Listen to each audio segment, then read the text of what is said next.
Bonjour à tous, bonjour et bienvenue dans la 5ème de couve, l'émission de débat autour du manga.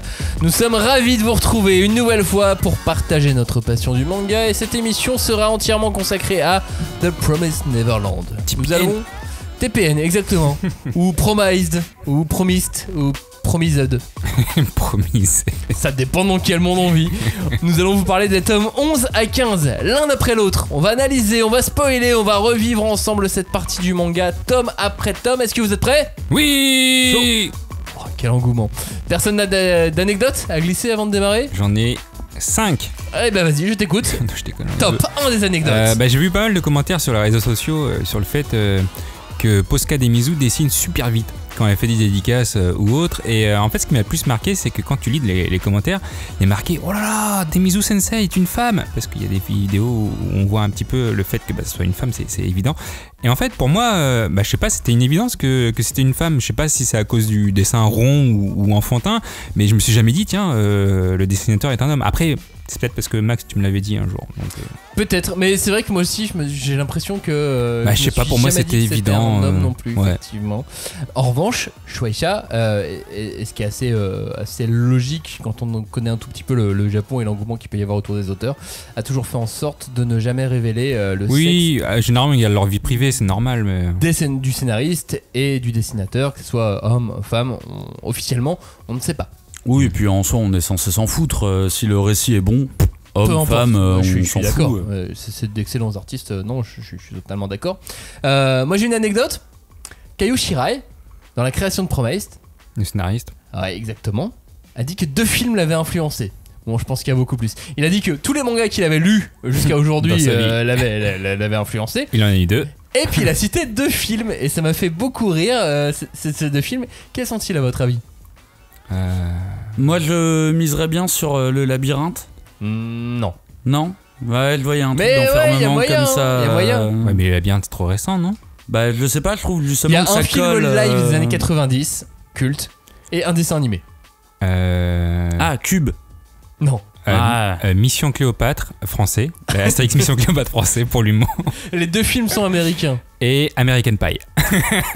C'est marrant parce que j'aurais pensé à American Pie aussi, mais en plus, je le vois même pas le rapport. Mais je sais pas pourquoi. Du coup, non, je sais pas. Non, vous avez aucune idée ? Bah non. Bah là, coup, pas plus. Lost, bah non, c'est une série. Die Hard. Ouais. Avec Bruce Willis donc. Exactement. Et il a dit que Die Hard l'avait influencé, mais je pense qu'il était à un moment précis du. Ouais, juste pour une page en fait. Pour cette page-là, je peux vous dire que Bruce Willis dont est on là. va parler dans cette émission. Et ensuite, il a dit Frozen, la Reine des Neiges. Oh, alors là. Mais je vois pas. J'arrive pas à voir le lien, la Reine des Neiges, Promised Neverland. Attends, mais c'est trop récent la Reine des Neiges par rapport à Promised. Non, mais je pense que ça va, ça tient. C'est juste toi qui vieillis plus vite que tu ne le penses. Ah, tu crois ? J'imagine qu'il y a un truc. Au niveau de la Reine des Neiges, je l'ai pas vu, la Reine des Neiges, mais j'imagine qu'il y a un truc en termes d'héroïne, déjà, et d'émancipation. C'est-à-dire une héroïne qui ne cherche pas après un love interest, un truc comme ça, tu vois. J'imagine qu'il y a un truc de la meuf qui va mettre à terre, tu vois, les carcans narratifs qu'on connaît. Non, mais il doit y avoir un truc comme ça, effectivement, mais en gros, quand on lira la fin, parce que là, on part du principe qu'on n'a pas lu la fin, on est allé jusqu'au tome 15, peut-être qu'on a reçu une révélation par rapport à tout ça, mais c'est rien que ces 2 petites influences peuvent nous donner quelques informations. La 5ème de couve, Promised Neverland, générique, c'est parti. On ne pousse pas, s'il vous plaît, on ne pousse pas, c'est inutile. Le public n'est pas autorisé à assister aux épreuves éliminatoires. Moi, je crois que je pourrais être un très bon ninja. À quoi vous jouez? L'heure est grave, c'est pas le moment de faire les guignols. Mais on n'a rien d'autre à faire, on peut pas sortir. On va leur faire notre attaque secrète, l'attaque de la Tour Eiffel, ils vont rien comprendre. Et il faudra aussi parler des dessins animés, notamment des dessins animés japonais qui sont exécrables, quoi, qui sont terribles. Ah, les bâtards! Oh, this you crazy mother! Bonjour à tous et re-bienvenue dans la 5ème de couve où nous allons disséquer, dépecer, charcuter et aimer le manga de Promised Neverland dans ce podcast, mais je ne vais pas faire ça tout seul. Évidemment, une équipe a été sélectionnée spécialement, attention, avec beaucoup de précautions pour répondre à toutes vos attentes. Et dans cette équipe, 2 personnes sont là, ils ne mangent pas d'enfants, c'était important quand même, Ouais. comme les démons de ce manga, hein, bien évidemment. Mais ils mangent principalement de la raclette et du poulet frit. Mais je trouvais que ça collait bien avec Promise Neverland. Ce sont leurs mets favoris. Bonjour messieurs, bonjour Cagnard, bonjour Johnny. Bonjour. Salut. Il y en a un qui est plus raclette et l'un plus poulet frit, ou vous êtes vraiment tous les deux sur raclette poulet frit? Ah, honnêtement, je pense qu'on est au même niveau tous les deux. Moi, je sais pas de l'eau, hein, mais moi, ça me paraîtrait impossible de mettre en avant plus un enfant de 12 ans ou un enfant de 5 ans. Je sais pas. Qu'est-ce que je préférerais manger? Je sais pas. En vrai, les deux sont délicieux. Ouais, mais il y en a un qui est plus tendre et peut-être plus croustillant. Ouais, c'est ça. Poulet frit, l'autre, il est peut-être plus salé. Et fromagé. Parce que tu sais, l'enfant, tu peux le faire saumurer, tu vois, ça devient de la viande boucanée un peu. Ça, c'est intéressant, ça, on aime bien aussi, c'est le goût. On n'a jamais fait de poulet frit avec de la raclette avec dessus. raclette. Pourquoi je crois que je l'ai fait ouais, mais moi, je l'ai en pas mode fait. salle chez moi. Je vais le faire cet été, moi. Attends, tu fais des sandwichs rillettes chips et tu n'as jamais fait Non, de c'est sandwich raclette moi, poulet je fais frit? des raclettes le 15 août, mais là, je ferai un poulet frit raclette le 15 août. Et il vous mettra des photos sur Instagram, sur tous nos réseaux sociaux, hashtag 5DC pour réagir et voir les photos de nourriture de Johnny. Parce que je vais être obligé d'en mettre une maintenant. Non, mais il est capable de faire des trucs formidables. Oui. Franchement, le sandwich chips rillettes est désastreux. C'est le pire comme le meilleur. Il est magnifique et désastreux ce sandwich. Best of worst world. C'est-à-dire que c'est comme manger Emma et un enfant d'une ferme lambda, tu vois, en même temps. Et d'une ferme intensive. Bah, c'est ton accompagnement, tu vois. Non mais ouais, c'est fou. T'as ton bœuf de Kobe et un petit bout de charal à côté, tu vois. Qui n'a rien à voir. Est-ce qu'on est là pour Food Wars? Non, on est là pour The Promise Neverland. Alors arrêtez. En tout cas, on est là sur tous vos réseaux sociaux. N'hésitez pas à réagir avec nous et de prolonger les discussions. L'émission, comment va-t-elle se passer? Eh bien, on va revenir sur Promise Neverland, tome après tome, tout simplement, du 11 au 15. Donc, vous pouvez même écouter cette émission à la carte, complètement, au chapitre. Vous pouvez avancer, hein, aller sur la page du blog, sur les commentaires. Le blog, c'est la 5e de couvre.fr, ou sur tous les réseaux sociaux pour avoir le timing précis. On va annoncer à chaque fois les tomes, tome 11, tome 12, tome 13, tome 14, tome 15, conclusion. Et voilà, tout simplement. Ouais. Enfin, voilà, il n'y a rien de plus à dire sur vous vous arrêtez quand vous voulez. On dira tome 11, lui il meurt, tome 12, lui il ressuscite. Alors, tome à partir 13. du moment où on dit tome 11, tome 12, Ah oui, c'est un indicateur. Ah oui, oui. Coupé ou sinon on va spoiler. Parce qu'on Ouais. va spoiler grave à partir du moment Bah, où on donne le tome, évidemment, parce que sinon c'est compliqué d'en parler. Promise, c'était donc la sortie événement de 2018 aux éditions Kazé. Depuis déjà plus de 2 millions d'exemplaires vendus. C'est énorme. Ah ouais, à l'échelle de la France, c'est énorme, vraiment. C'est beaucoup. Pour, même, enfin là, il y a combien de tomes? Il y a 18, 20 18, ah non, 19. 19. Enfin, Ouais. le 20 vient de sortir là, au moment où on enregistre cette émission. Plus de 100 000 par tome, c'est énorme. Ouais, c'est incroyable et on est très heureux. Ceci dit qu'un manga ait pu percer comme ça, parce qu'il a aussi attiré d'autres gens vers le manga. Et ce qui est assez rare, et souvent c'est assez bon quand ça attire d'autres gens en librairie. Bah, c'est pour ça ça fait qu'on- pas de concurrence à d'autres mangas, ça amène les gens à lire d'autres mangas, et c'est ça qui Et c'est pour ça cool. qu'on le compare souvent à Death Note, parce qu'ils ont apporté dans le shonen et dans le shonen jump notamment un truc original, un vent frais, alors que ça reste dans le shonen jump, qui est le magazine de shonen par excellence. Ouais, je suis d'accord. Un petit vent frais, un petit vent du matin. Qui est toujours fan du manga aujourd'hui? Au tome 15, est-ce que c'est une douleur ou est-ce que c'est un plaisir? Est-ce qu'à un moment donné vous avez détesté ce manga et que vous l'avez aimé, ou à l'inverse aimé puis maintenant que vous le détestez? Comment vous y êtes? Comment vous êtes par rapport au titre? Bah, c'est-à-dire que moi, mon état d'esprit a pas changé. J'adore le détester. En fait, je trouve le concept trop bien. Je trouve l'exécution moyenne. Et je pense que on aurait pu mieux faire avec un pitch comme ça. Mais il n'empêche que je trouve que c'est une série que j'ai aucun déplaisir à la lire. Par contre, je ne l'ai pas dans ma collection. Je les lis en PDF, tu vois, et ça ne rentrera jamais dans ma collection. Par contre, je l'offrirai sûrement à des gens qui ne lisent pas de manga, tu vois. Ça, ouais, pas de souci, c'est une bonne porte d'entrée au manga, parce que justement, c'est un manga qui ne souffre pas des carcans habituels du shonen. J'ai malheureusement entendu plein de fois, genre, Promise, c'est un shonen assez classique, et je ne comprends pas, tu vois, je ne comprends pas cette phrase tellement... Promise n'a rien à voir avec les postulats de base des shonen, on va dire un peu neketsu classique qu'on connaît. Pour moi, on est dans totalement autre chose. Le manga s'est emparé d'un autre genre de littérature. Et déjà, rien que pour ça, je trouve ça cool. Alors, moi, j'espère que Promise Neverland devienne une sorte d'étape. Une étape intermédiaire, parce que je le trouve pas parfait. Mais je pense qu'à partir de récits comme Promise, on va arriver à des récits encore plus intéressants dans le manga. Je suis absolument entièrement d'accord avec toi, avec une autre conclusion partant du même postulat, c'est que moi, je peux entièrement dire oui à tout ce que tu as dit, sauf sur j'ai envie de le garder dans ma collection, j'ai envie de l'avoir, et arrivé au tome 15, je suis déjà super content de ce que j'ai lu, et peu importe les 5 prochains tomes, je suis content. Mais bien sûr, mais je suis heureux, j'ai envie de l'avoir dans ma collecte, et j'aurais envie de le relire, je pense, dans 2-3 ans. Moi, c'est sûr, je n'ai pas envie de le relire. Mais je vais revenir plus tard là-dessus sur pour moi il est très similaire à un titre actuel et du coup c'est ce qui fait que je l'aime moins. Bon, je vais donner mon avis vu que vous avez donné le vôtre. Moi c'était ma question. J'ai très envie d'avoir le coffret collector des premiers tomes que je n'ai pas. non mais en vrai par contre il y a un truc qui m'a gêné dans le tome 12, on en parlera quand on parlera du tome 12, où en fait je m'y attendais pas et c'était pas ce que je pensais qu'allait être Promised Neverland. Donc ça m'a gêné, mais après, vraiment, j'aime lire Promised et je me dis à chaque fois, c'est un des seuls mangas actuellement où j'ai un peu le cœur qui bat quand je vois les héros qui sont en difficulté. Je me dis, il va mourir là. Ah, il va mourir. Ah, non. Ah. Et c'est bon, je tourne la page et il est encore vivant. Mais tu vois, c'est le seul manga où j'ai ce petit battement de cœur qui me fait un peu peur. Qui fait plaisir. J'aime bien moi, ce petit page turner du mystère, de l'indécision. Moi j'aime bien, mais ça te prend ton énergie quoi quand même. Un petit peu. Non, je suis d'accord. Oui, mais ça veut dire que ça m'a. Si moi ça me provoque pas ça, mais ça veut dire que ça marche. Et c'est une bonne chose. C'est une bonne chose que le truc fonctionne avec toi. Tu te sens impliqué dans le récit. C'est une bonne chose. Où en est le monde de Promised Neverland ? Les gamins se sont échappés d'un orphelinat dans lequel ils étaient considérés comme du bétail. Tout simplement, comme des vaches. Ils étaient destinés à être mangés par des démons. L'humanité et les démons s'affrontent donc depuis des millénaires, armes égales.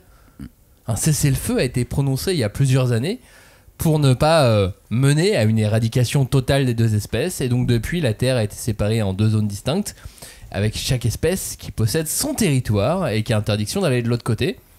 Et c'est donc pour se nourrir que les démons ont créé des fermes d'élevage humain à partir de quelques humains. Et les humains, on ne sait pas ce qu'ils font. Je reviendrai là-dessus. Moi aussi, parce que la distinction des deux mondes, voilà. On ne sait pas ce qu'ils font pour l'instant, et donc les humains qu'on suit, c'est ceux qui étaient dans les fermes, ils se sont échappés. Et donc c'est Emma, Ray et toute la bande. On arrive au tome 11. De toute façon, cette histoire, vous la connaissez, parce que si vous écoutez l'émission à partir du tome 11, c'est bizarre, pourquoi pas. Oui, faites pas votre Robin là. Oh tiens, je vais écouter le Robin. Non mais l'émission sera très sympa parce que nous on est super marrants, surtout toi Johnny que j'adore, surtout pour ton humour. Mais quel salaud. Ok, bonne ambiance. Allez, on envoie en clash, allez c'est parti. Mais globalement, écoutez l'émission à partir il faut avoir lu. On a fait tome 1 à 5, on a fait tome 6 à 10. Donc voilà, vous pouvez écouter les émissions précédentes. Le tome 11, pour vous le résumer, on reprend avec ce tome avec la fin du combat contre le vice, un des démons, pour se libérer d'un village Goldie Pond dans lequel plusieurs enfants étaient enfermés et qui était devenu finalement une espèce de ferme / chasse ouverte pour les démons. La fête foraine de la chasse. Voilà. Un truc de VIP. C'est ça, avec comme les trucs en Afrique, au Kenya. Ouais, les safaris. En gros, c'est un safari. C'est un safari, exactement. Un tome qui globalement va lancer la seconde partie du manga, le second cycle du manga. Il est à cheval un peu entre les deux, ce tome.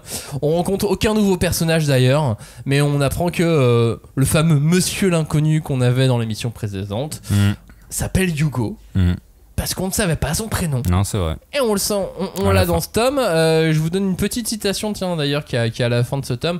C'est un des ratris, un des méchants, qui dit ça. Il dit quoi qu'il en soit, ils n'iront nulle part. Ces gamins doivent rester du bétail pour le bien de notre monde. Il rigole pas, mais j'ai envie de l'imaginer rire. Oui, il rigole en sous-texte. Ouais, dans sa tête. Donc on reprend à ce moment-là dans ce tome. C'est vraiment la merde. Il pense réussir à abattre le vice, ce démon. Et en fait non, d'autres pensent que c'est vraiment la merde. Mais en fait non, en fait c'est compliqué ce passage. Et la tension est à son comble et ce combat nous tient en haleine. Enfin, je le pense, est-ce qu'il vous a tenu en haleine, Cagnard, toi ? Je trouve que c'est un combat qui est vraiment bien rythmé. Et mine de rien, le combat s'exécute en quelques peu de tomes. Et en fait, ce que j'adore, c'est que j'adore ce côté guérilla urbaine. C'est-à-dire, ils ont vraiment réfléchi leur mode d'action, leur technique de repli. Ils ont pensé à un plan B, un plan C. Et j'aime bien ce côté vraiment militaire, alors que c'est des enfants.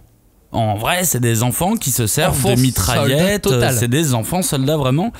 Et il y a un truc que je trouve assez intéressant, et j'ai l'impression que c'est assez rare d'avoir dans le manga. Normalement, c'est soit ils ont des pouvoirs surnaturels qui leur permettent, tu vois, de se confronter. Sauf que là, c'est des militaires, à proprement parler. Ils établissent une stratégie militaire pour combattre un ennemi qui est plus puissant qu'eux. Et en fait, il y a un truc, je trouve, assez inédit là-dedans. C'est-à-dire, la solution, c'est les armes. On peut pas voir ça comme une autre manière que la communication ne marche pas, il faut prendre les armes et tirer. Et foncièrement tirer. Et elle a essayé, elle a fait viens, on discute, mon gars. Mais non, elle finit finalement sur un pic à brochette. Tu vois, il embroche totalement Emma, le personnage principal. Et on est d'accord que personne n'a cru que c'était la fin d'Emma. Hein. Tu suis, elle meurt. Non, mais de toute façon, impossible d'y croire à ce moment-là. Moi, je dis petite déception à ce moment-là, c'est-à-dire quand elle se fait niaquer, je me dis. Tu sais, elle rentre dans son subconscient, elle revoit Norman et tout. J'avoue que j'ai vraiment cru à un mode berserker, tu vois, à la manière de Gon quand ses cheveux poussent, tu vois. Et en même temps, je me disais, ça serait pas réaliste de lui donner là maintenant une espèce de super pouvoir, tu vois, sans rien avoir mis avant, non? Ouais, voilà, de dire je deviens hyper sensible aux sons, aux odeurs, tu vois, et je vais. Mais j'ai eu ce moment où, au final, ça m'a paru un peu fake parce que la mise en scène me parlait d'un stade ultime. Alors qu'il n'a pas lieu. En fait, c'est juste, elle se relève, c'est tout. Hein. Elle se relève et elle continue à combattre. C'est tout. Il n'y a rien de plus. Le pouvoir d'Emma, finalement, c'est l'hyper-positivisme, l'hyper-communication, qui n'est pas un vrai pouvoir, on est d'accord. Hein. mais finalement, elle a ça. Et quand on regarde la fin de Levis, je l'adore cette fin. Hein. C'est le moment où il commence à faire, tu sais, comme dans les Sentai. Oh, mais là, vous êtes vraiment fort, tous. Vous allez réussir à me battre parce que j'ai. Et il meurt. Et il meurt. Et il mérite pas plus. Le mec ne finit même pas sa phrase. Ouais. Et t'as même balle en pleine tête, bam, il meurt. T'as même un truc d'un point de vue communication qui est intéressant, c'est-à-dire que Emma à ce moment-là, elle ne peut plus communiquer avec les autres, mais elle y arrive. Puisqu'elle elle est transpercée. Quoi. Elle a été transpercée, elle est très faible, mais elle arrive. Tu sais, les autres arrivent à comprendre ce qu'elle veut faire et tout. Du coup, c'est intéressant. Et lui, sauf que lui, il est solitaire de ouf. Tout ce dont il parle, c'est la solitude qu'il a ressentie en tant que chasseur, tu vois. Mais ton raisonnement. Mon vieux, on veut pas l'entendre en fait. On veut pas l'entendre. T'es une pourriture. T'es allé au bout de ton truc. Je trouve ça cool de lui donner. C'est-à-dire qu'il s'adresse à nous en tant que lecteurs en disant voilà, moi je suis la chasse et compagnie. Mais les gens qui sont devant toi, ils veulent pas t'entendre. Ils veulent juste te buter. Et j'avoue que ça fonctionne à la perfection. Ce petit truc de non, mais arrête de parler. Juste on veut te buter, on te laisse 2 secondes de plus, sûrement de toute façon tu vas reprendre tes forces. Donc balle dans la tête, pas, toute la sauce est balancée, tout le monde le mitraille et il est mort. Et voilà, d'ailleurs je trouve que c'est une belle fin pour lui. C'est sa folie qui l'a tué, c'est ses vices qui l'ont tué. Son vice, ouais, c'est son vice. Son vice. Mais d'ailleurs ça m'a fait marrer dans le plan. Il s'est conduit à sa perte quoi. Mais alors il s'est conduit à sa perte ou en fait il voulait j'ai l'impression qu'il y a vraiment un truc du guerrier puriste, tu vois, je veux affronter quelqu'un de fort donc je vais aller au bout de ma logique et tant mieux si j'ai des opposants qui sont puissants parce que je veux aller au bout de ça. Ça veut pas dire que c'est la manière de penser des autres monstres, mais lui c'est ce qu'il voulait, affronter un adversaire fort. Il savait qu'il allait mourir comme ça de toute façon, c'est seulement moi je pense qu'il voulait de toute façon. Il s'ennuyait dans sa vie, on l'a vu dans le flashback, il parle avec je sais plus qui là où il disait ouais ça fait 800 ans on s'ennuie, c'est pas possible, la viande est pas bonne. Ouais. Par contre faut pas oublier que c'était je sais plus où on l'apprend mais que c'est le 5e fils de la famille royale, donc sa mort va peut-être provoquer une grande revanche de la part de la famille royale. Et pour revenir à ta première question sur le fait que est-ce que ce combat nous a tenu en haleine, moi, ce combat, il avait commencé au tome 10 et effectivement, j'ai pas pu m'arrêter. J'ai tout de suite lu après l'émission le tome 11 parce que c'était pas possible. Je peux pas m'arrêter comme ça en plein combat. Donc oui, il m'a tenu en haleine et je voulais avoir cette fin-là que j'ai eue, heureusement. Parce que sinon... moi, c'est un truc qui m'a fait marrer, c'est-à-dire que c'est tellement un manga, tu sais, psychologique à la Death Note, tu vois, où t'as des affrontements psychologiques de un tel va penser ça et ça. Et là, vraiment... le dernier plan, c'est on balance toute la sauce, quoi. C'est vraiment genre, on s'en fout, sa capacité de régénération, elle est pas indéfinie. Ouais. Donc on peut y aller. J'étais là, mais c'est quoi ce plan de merde, tu vois, vraiment, vous êtes censé être la crème de la crème, tu vois. Et en gros, la faille, c'est on continue, on lui tire dessus, encore, là, mais vous êtes un plan de vieux bourrin. Et il y avait une stratégie derrière, c'est qu'en donnant tout, il y avait un truc qui était caché, qui a permis de l'aveugler. Mais si, il y avait une intelligence, de la grenade cachée. Il y avait un peu de stratégie, mais effectivement. Mais il n'y a pas de stratégie, c'est n'importe quoi. Mais Ray l'explique, comme quoi il y avait la grenade aveuglante. Ça, c'est la stratégie de base que t'as quand tu tombes dans un jeu vidéo, dans un boss. En premier temps, tu vas donner tout ce que t'as juste pour analyser un peu ce qu'il va faire, tu vois, et comment il va réagir. Là, c'est ce qu'ils ont fait. Ils ont dit, vas-y, on balance toute la sauce, on y va. Et bon, c'est ça le plan final. Ça m'a fait rigoler. Ça m'a fait un peu sourire parce qu'en plus, ils le mettent en place, ce plan. Et toi, tu ne le connais pas en tant que lecteur. Et t'es là genre, ah ouais, votre plan, c'est de tirer toutes nos munitions, quoi. Tu les as sentis en danger tous? Tu t'es dit, Ray va mourir, Hugo va mourir à ce moment-là, ou pas du tout? Bah non, et c'est le problème que j'ai avec ce manga, c'est que je ne sens absolument pas le niveau de danger. Et tout au long du combat, et même de la série d'ailleurs, pour moi, il n'y a aucun personnage qui est en danger. Je pars même du principe que si je connais le nom de ce personnage, il ne mourra pas. Et du coup, je manque d'implication émotionnelle parce que je sais qu'en fait, il ne risque rien. Fondamentalement, il ne risque rien. L'ambiance est trop cool, l'ambiance est trop souriante. Donc, pour moi, au pire, il y aura des subalternes qui vont crever, et il y en a. Et tu sais quoi, je me souviens même pas. Tu vois, qui a crevé là-dedans. Tu te retrouvailles au milieu, tu vois, Hugo Luca qui se retrouve pendant le combat, genre... mon gars. Bah tu vois, pour moi c'est en ça que je trouve que dans ce manga le besoin de vie est bien plus mis en scène que le besoin de mort. Oui. Et je pense que c'est volontaire par rapport au fait oui, soit dans le jump. On est dans un jump, mais tu vois, c'est vrai que ces retrouvailles entre Hugo et son meilleur pote, c'est une case, c'est ultra rapide, tu vois, mais en soi c'est très symbolique. Ils se parlent pas, ils se sont pas vus depuis quoi, 10, 15 ans, 20 ans, je sais plus, mais ils ne se parlent pas, ils savent que les deux c'était la merde. Et genre, ils se prennent juste dans les bras en mode putain, ça fait du bien de te retrouver, tu vois. Non, ils se prennent pas dans les bras. Et Destin non, mais il y en a un qui prend un bras. Ouais, alors ils se prennent dans un bras, mais je trouve que c'est fort d'arriver à mettre. Moi, j'ai une charge émotionnelle là, pas pour les morts, pour les retrouvailles, tu vois. On est dans le tome 11, Levis vient de mourir, Goldie Pond, l'arc Goldie Pond se termine par la destruction du lieu et met un point final donc à un arc relativement dangereux quand même, parce qu'il y en a quelques-uns qui sont morts, même si c'est des gamins qu'on connaissait pas. Et à ce moment-là, on sait qu'il y a un monde donc sans démons qui existe. On a eu les infos de William Minerva dans le tome 10. On a les gamins. On sait juste pas comment ils vont aller dans ce monde. On sait juste pas quelle va être la suite. Mais c'est ça le truc, c'est que pour moi, quand tu me dis il y a le monde des humains, je me dis en fait il y a une frontière et il y a des gens qui gardent la frontière pour aller chez les humains et ils traversent la frontière. Et pour l'instant, en fait, on sait pas si c'est ça, si c'est un truc parallèle. Si c'est j'imagine une espèce de passage magique, tu vois. Ouais, parce qu'ils ils en parlent avec l'ascenseur, comme quoi l'ascenseur mène au monde des humains. Du coup, pour moi, c'est juste une frontière. C'est comme dans Heroes of Might and Magic, tu prends un escalier, tu vas dans les souterrains et t'es dans le monde des enfers et tu vas... Mais là de toute façon la frontière c'est un truc symbolique. Ouais. Elle n'a pas d'existence propre cette frontière. De toute façon aujourd'hui, là au tome 11, on ne sait pas à quoi ressemble ce c'est un idéal, c'est une symbolique. Probablement une symbolique, en tout cas à ce stade du manga, ou en tout cas un rêve pour Emma et tous les autres d'y aller. Hugo revient avec Emma en speed au refuge. Il fait le trajet court au milieu du danger. Et j'ai trouvé assez sympa son retour, elle et Hugo, avec le flip des mômes qui sont restés et qui voient Hugo, qui n'ont pas du tout grandi avec lui, enfin évolué avec lui, et qui sont restés sur l'image de Hugo. C'est un taré dans psychopathe, et qui arrive avec la petite morte, enfin à moitié morte sur l'épaule en disant fais gaffe mon gars, faut la soigner vite.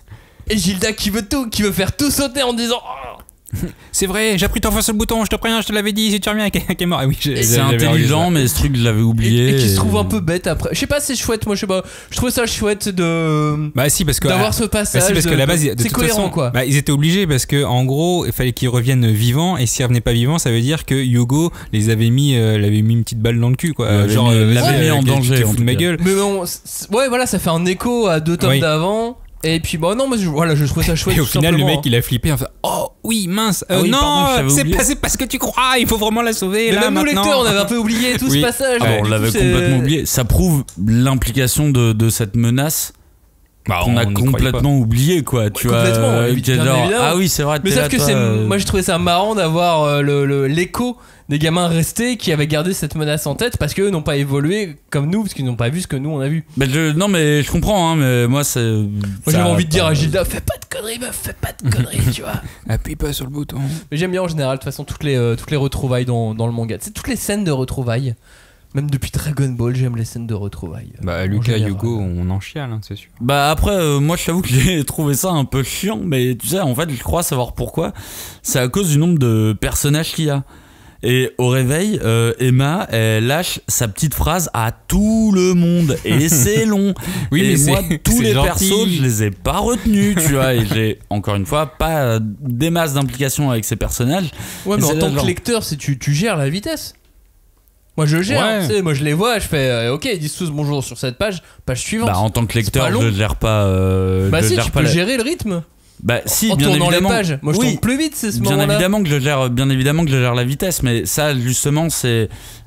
T'as pas envie, on va dire, comparé à un instantané de combat, là c'est une séquence qui est censée prendre son temps, tu vois, parce qu'elle est censée nous toucher, tu vois. Et bah justement, si on la met en corrélation avec la case de Hugo quand il retrouve son meilleur pote.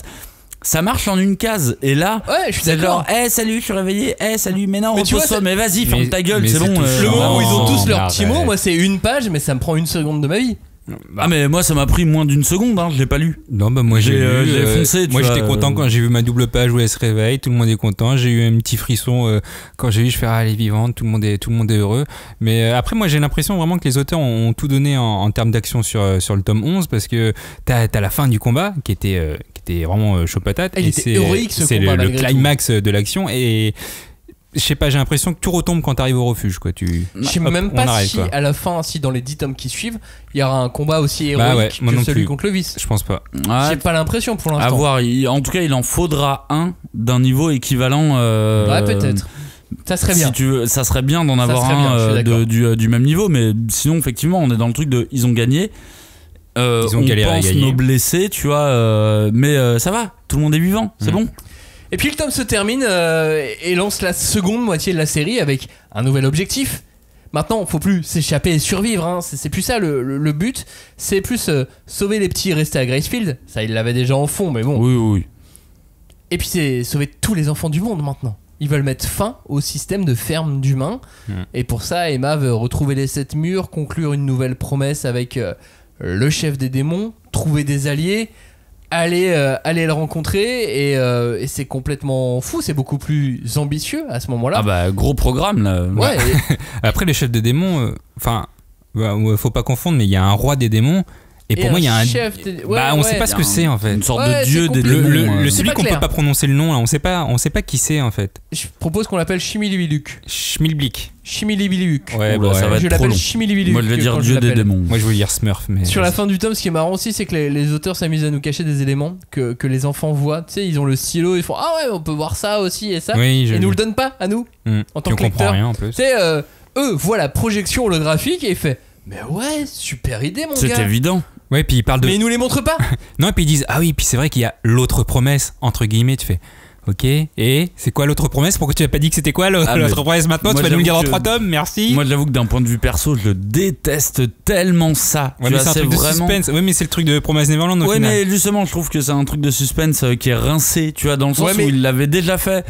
Au moment où il disait on va faire un bête de plan les gars, ils le font tout le temps. Et avec Lord Byron ils ont fait ce truc de bon on est tous d'accord sur le plan, et là c'est quoi le plan, c'est on bourrine sur Lord Byron, et du coup quand j'ai lu ça genre on est d'accord, moi ça a un peu une tendance à franchement, ils le font tout le temps.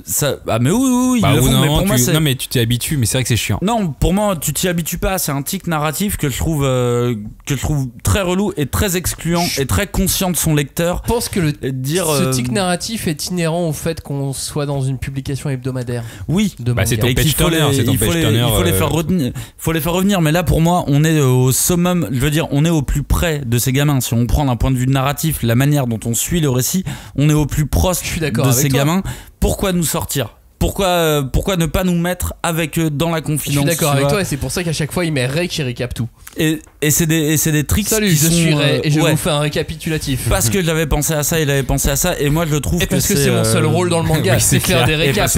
En gros, je n'ai pas d'opinion, je n'ai pas d'avis, mais je peux suis résumer la foule, super bien. mais je suis un personnage, et moi j'avoue ça m'a énervé. Ça m'a énervé en fait pour moi c'est limite une erreur narrative, dans le sens soit tu nous impliques à 100% dans ton truc, mais tu ne peux pas nous exclure pour une phase comme ça aussi importante. Bien, c'est très Schrödinger, tu vois. Ah non, non, pour moi c'est pas Schrödinger du coup, du tout. C'est vraiment, pour moi c'est une erreur. T'es impliqué, t'es pas impliqué. Pour moi c'est une erreur. Là tu me sors. Là tu me sors genre tu verras. À ce moment-là, c'est assez aussi important parce que l'auteur donne et redonne une indication temporelle, celle des 2 ans.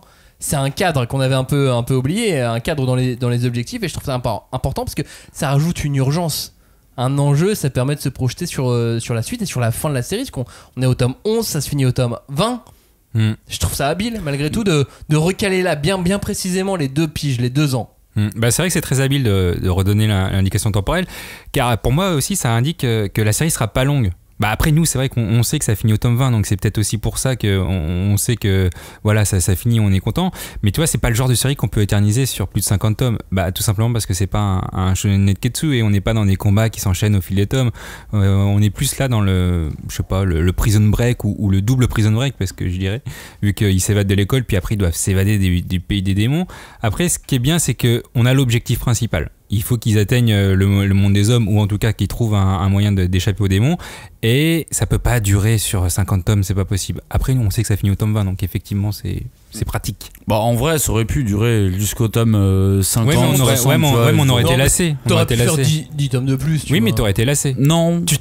Mais tu saurais. Non, mais t'aurais su. En vrai, t'aurais su que les 10 tomes ont été rajoutés commercialement. C'est comme quand GTO aurait pu se finir au tome 20 et qu'on a rajouté 5 tomes pour arriver au tome 25. Tu fais. Les 5 derniers tomes ne servaient à rien. Ouais, mais là je pense que t'es dans un ressenti très personnel. Effectivement. Si tu, en vrai, si tu le sais pas, l'histoire avance et tu la suis, tu vois, tout simplement. Moi après j'ai bien aimé le côté où, bah en fait ça change un petit peu la dynamique de toute la troupe, tu vois. Jusque là ils fuyaient quelque chose absolument. Et maintenant, c'est comme si c'était eux qui passent à l'attaque. Ils ont un plan. C'est comme une forme de maturité chez eux. C'est plus des enfants effrayés qui fuient les monstres. Là, au contraire, c'est comme... on est quasi pour moi dans un récit de zombies. Dans le sens où, dans un premier temps, ils ont peur des monstres et tout. Là, maintenant, ils en ont plus peur du tout. Hein. Mais non, ils les ont tués. Là, ils savent comment ça marche. Ils savent comment les tuer. Et donc là, maintenant, on passe à l'attaque. Et du coup, je trouve qu'il y a une sorte de maturité de maintenant, c'est nous qui allons reprendre le contrôle de notre destin, quoi. Et on passe au tome 12. Surtout, avant de passer au tome 12, à la fin du tome 11, il y a un petit sondage de popularité. Ils sont toujours bizarres, ces sondages. Ils sont bizarres parce qu'ils reflètent pas ton ressenti. Bah, ils sont bizarres parce que c'est les Japonais qui votent. Sœur Krone, elle est morte. Ok. 9ème, Gillian. C'est qui? Voilà, merci. 8ème, Isabella, on la voit plus. Ouais, mais je peux comprendre. 7ème, Yugo, ok. Bah, il est badass. 6ème, Mujika, on sait pas ce qu'elle fout là, on l'a eu une fois pendant 10 pages. Ouais, mais ça, c'est un truc d'otaku pour les monstres comme Monster Musume. 5ème, Anna, elle est morte au chapitre 1. Je me rappelle pas. Bah oui, elle est morte au début, tu sais, c'est la gamine. Bah voilà. C'est le premier. Oui, mais c'est ça la référence à la Reine des Neiges. Vas-y, passe. C'est vrai. Ah bah oui, grave. 4ème, Phil, qu'on a. Ouais, mais il est tout petit, il est noir, il est drôle. C'est Phil, il est là, mais il est 4ème des personnages préférés des lecteurs. 3ème, Ray, 2ème, Norman, qu'on voit plus, qui est probablement mort, et 1ère, Emma, quoi. Ouais, on sait qu'il est pas mort. Et en même temps, tu veux mettre qui d'autre? Non mais c'est pour les 7 autres, tu vois. Emma, Ray, Norman, c'est Hugo, normal, c'est trio. Tu vois, Phil, Anna, Mujika, Phil en 4ème. Non mais Phil en 4ème, tu sais quoi? C'est tous les gamins qui ont 8 ans qui ont voté, qui ont fait ah ouais moi aussi j'ai 8 ans. Par contre, tu vois, ce que je trouve intéressant dans ce vote de popularité, c'est que habituellement dans les shonen, on va dire, dans les votes de popularité, t'as souvent des méchants. Ouais. Là, c'est pas le cas. Là, il y en a aucun, les méchants le sont des vice monstres. arrive genre 14 ou 15ème. Ouais, c'est assez intéressant de voir comment le méchant, le danger est représenté dans Promise. Personne n'est de leur côté. Personne n'a même un peu de truc de ouais mais ils sont cool parce qu'ils sont pas cool. Non mais c'est aussi une question de nourriture finalement. Là les méchants ils tuent pas les humains pour une quelconque raison. Enfin si. Ils tuent les humains pour les bouffer et c'est ça la différence. Mais je trouve que c'est assez intriguant de se dire que c'est le premier top que je vois où il n'y a pas de méchants en fait. Non. Bah, Yugo était un peu méchant, mais c'était un faux fait. méchant. quoi. Ouais, c'était un faux méchant. Pour de vrai. Bah, Krone elle était méchante. Ouais, mais elle les a aidés parce qu'elle a filé le stylo. Ouais. Mais elle ouais, était mon méchante gars. quand même. Tome 12, le tome 12 démarre par 2 dates. Assez étranges d'ailleurs. C'est la première fois qu'on voit des dates comme ça d'emblée dans un tome de Promise Neverland. Ouais. Décembre 2031 où a lieu une exécution. Puis mars 2046 où on voit une infiltration. Donc là on comprend qu'on est en 2046 avec les gamins, plus ou moins. On voit des gens entrer dans un refuge et dire clairement qu'ils cherchent des gamins de Gracefield. Et on avance vite dans l'histoire, on va du côté de Gracefield bien sûr, et puis on va dans les villes des démons, et on a une ellipse, et on a une attaque, c'est le bordel. Tome chargé. Tome chargé, on rencontre Andrew, un personnage dont on reparlera un petit peu plus tard dans l'émission, et puis on a un petit démon sur le marché qui fait une petite citation qui ressemble à ça. Encore de la viande d'élevage intensif, comme toujours. Je me demande à quoi ça ressemble la viande haut de gamme. On n'en a jamais vu, et encore moins goûté, ça doit être drôlement bon. Ça n'a sûrement rien à voir. Tu devrais être doubleur de trailer. Oh là là, oui, tu m'étonnes. Oui. C'est un tome où on découvre donc Andrew. Andrew, on en reparlera un petit peu plus tard. Page d'après, on voit qu'ils sont 63 à vivre là, dans un refuge, et tout va bien. Ouais, voilà, on peut s'arrêter, le manga est fini, tout va bien. Ouais. Puis l'arrivée d'Andrew coïncide avec l'arrivée d'un allié et du fameux coup de fil tant attendu dans la salle mystère. Un moment donc de mise en place un peu pré-ellipse. L'ellipse va arriver un peu plus tard, mais là on met tout en place. On met une quête qui s'appelle la quête de Kuvitidala. Ouais, le mot était pas. Ouais, il était galère, c'est pour ça que je l'ai bien écrit. Qui va enfin laisser un peu de place à Don et Gilda. Parce qu'ils avaient servi à rien depuis le début. On s'en bat les couilles. Ouais. Il y a Razak et Violette également, qui vont venir là. Qui vont participer. Exactement. On a enfin des nouvelles des petits qui sont restés à l'orphelinat. On s'en bat les couilles. Mais si, il y a Phil là-bas, c'est important. Mais alors du coup, j'ai bien aimé voir ce qui se passait, tu vois, le fait qu'ils aient été mis dans plusieurs orphelinats, qu'ils ont dégagé Isabella et ainsi de suite, tu vois, il y avait comme des infos. Je sais pas, même la phase de Phil, la trouve un peu foireuse. Elle va revenir non, mais le mec il est tricard de ouf et il le laisse encore, tu vois. Mais non, mais il est pas tricard. Il est pas tricard. Justement, c'est ça qui me perturbe. C'est le petit Norman. Exactement. Le mec, il a même pas, je sais pas, 5-8 ans et il arrive. Mais non, il a pas Poucave. Petit Phil, c'est petit Norman. C'est Andrew qui. Mais non. Et puis il y a un passage sur le quotidien des démons un peu du quotidien, les démons lambda, quoi, les démons qui mangent pas de super viande. Et on découvre d'ailleurs qu'il y a des sortes de démons gilets jaunes qui attaquent les fermes à ce moment-là. Ouais. Des révolutionnaires. Ouais, c'est ça. En tout cas, c'est ce qu'ils disent à ce moment-là. On pose tout ça en place. C'est ça qui, encore une fois, pour moi, va trop vite, tu vois. Genre, on est enfin dans le monde des démons, c'est-à-dire qu'on n'est plus dans l'ère industrielle, tu vois, des démons qui fabriquent des humains pour les bouffer. On est dans la société des démons et ils présentent ça d'une manière tellement légère, sans s'arrêter, sans genre oui, c'est la même chose. C'est comme le monde des humains, sauf que c'est des démons, c'est tout.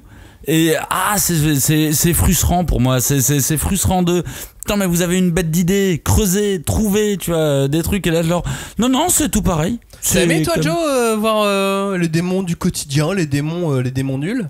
De toute façon, les démons comme nous, quoi. Non mais c'est vrai qu'en allant dans la ville des démons, là on sait que les auteurs ils commencent à nous mettre dans la tête que les démons, c'est pas que des tueurs d'enfants. Et finalement, c'est une société comme tout le monde, une société civilisée, qui a des problèmes économiques pour se fournir en nourriture. On voit des enfants démons, on voit des étals façon bouchées avec des bras et des jambes.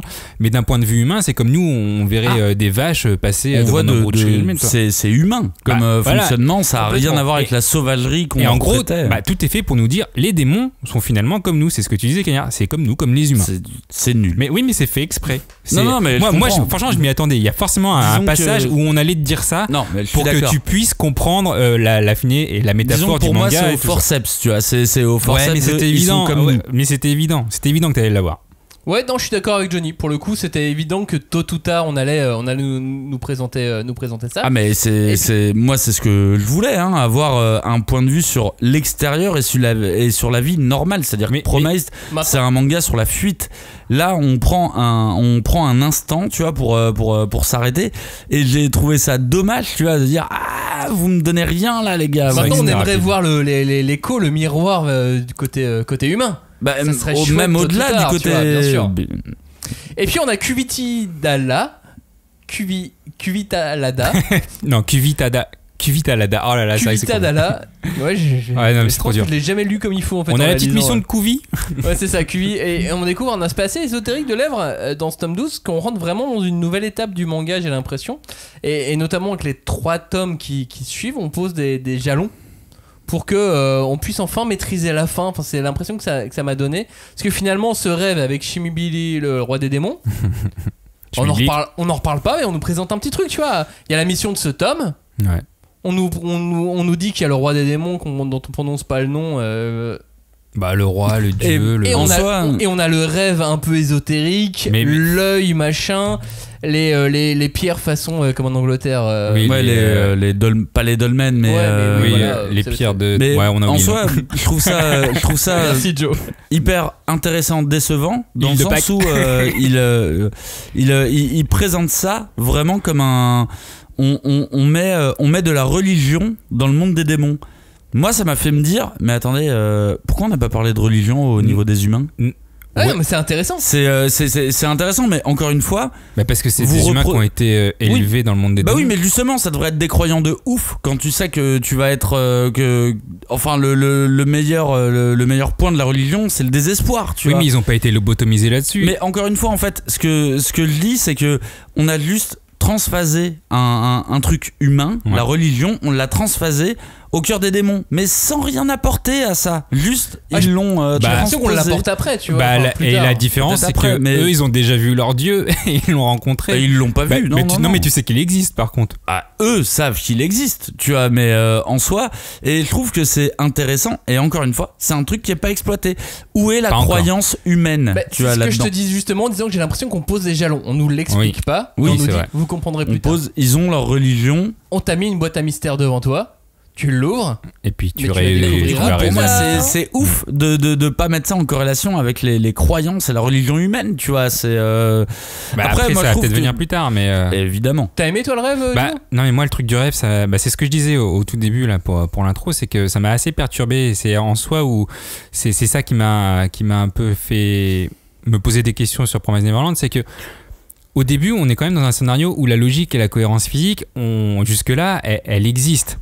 Et là, une fois que tu as vu le rêve, ça n'existe plus. Ok, il y a des démons qui mangent des enfants, ok, pourquoi pas. Mais là, avec le rêve d'Emma, il y a un trouble, soit Emma elle a un problème, elle a un trouble psychosomatique qui provoque ça, soit c'est un nouvel élément fantastique. Ouais, là, tu t'es lancé. Non, mais en vrai, c'est soit elle a des problèmes psychiques dans sa tête, soit c'est un nouvel élément fantastique qui n'existait pas au début du manga. Et que là, qu'on a introduit ça. Et au début, franchement, on pouvait penser que c'était un monde semblable au nôtre. Ok, il y avait des démons, mais c'est semblable au nôtre. Et maintenant, plus du tout. Parce que là, c'est vraiment ésotérique, comme a dit Max. Et en plus, il y a un dragon. Donc, excuse-moi, mais c'est pas du tout ce qu'il y avait au début. On rentre dans un autre. C'est une autre dimension. Pour moi, pour le coup, c'est une autre. Même toi, dans les galeries, les dessins et tout, tu vois, t'as vu d'autres choses. Ouais, moi, je vois ça comme des indices, tu vois, à proprement parler. Mais après, tu vois, le fait que Emma soit. Moi, j'ai pas vu ça comme des crises psychosomatiques ou autre chose.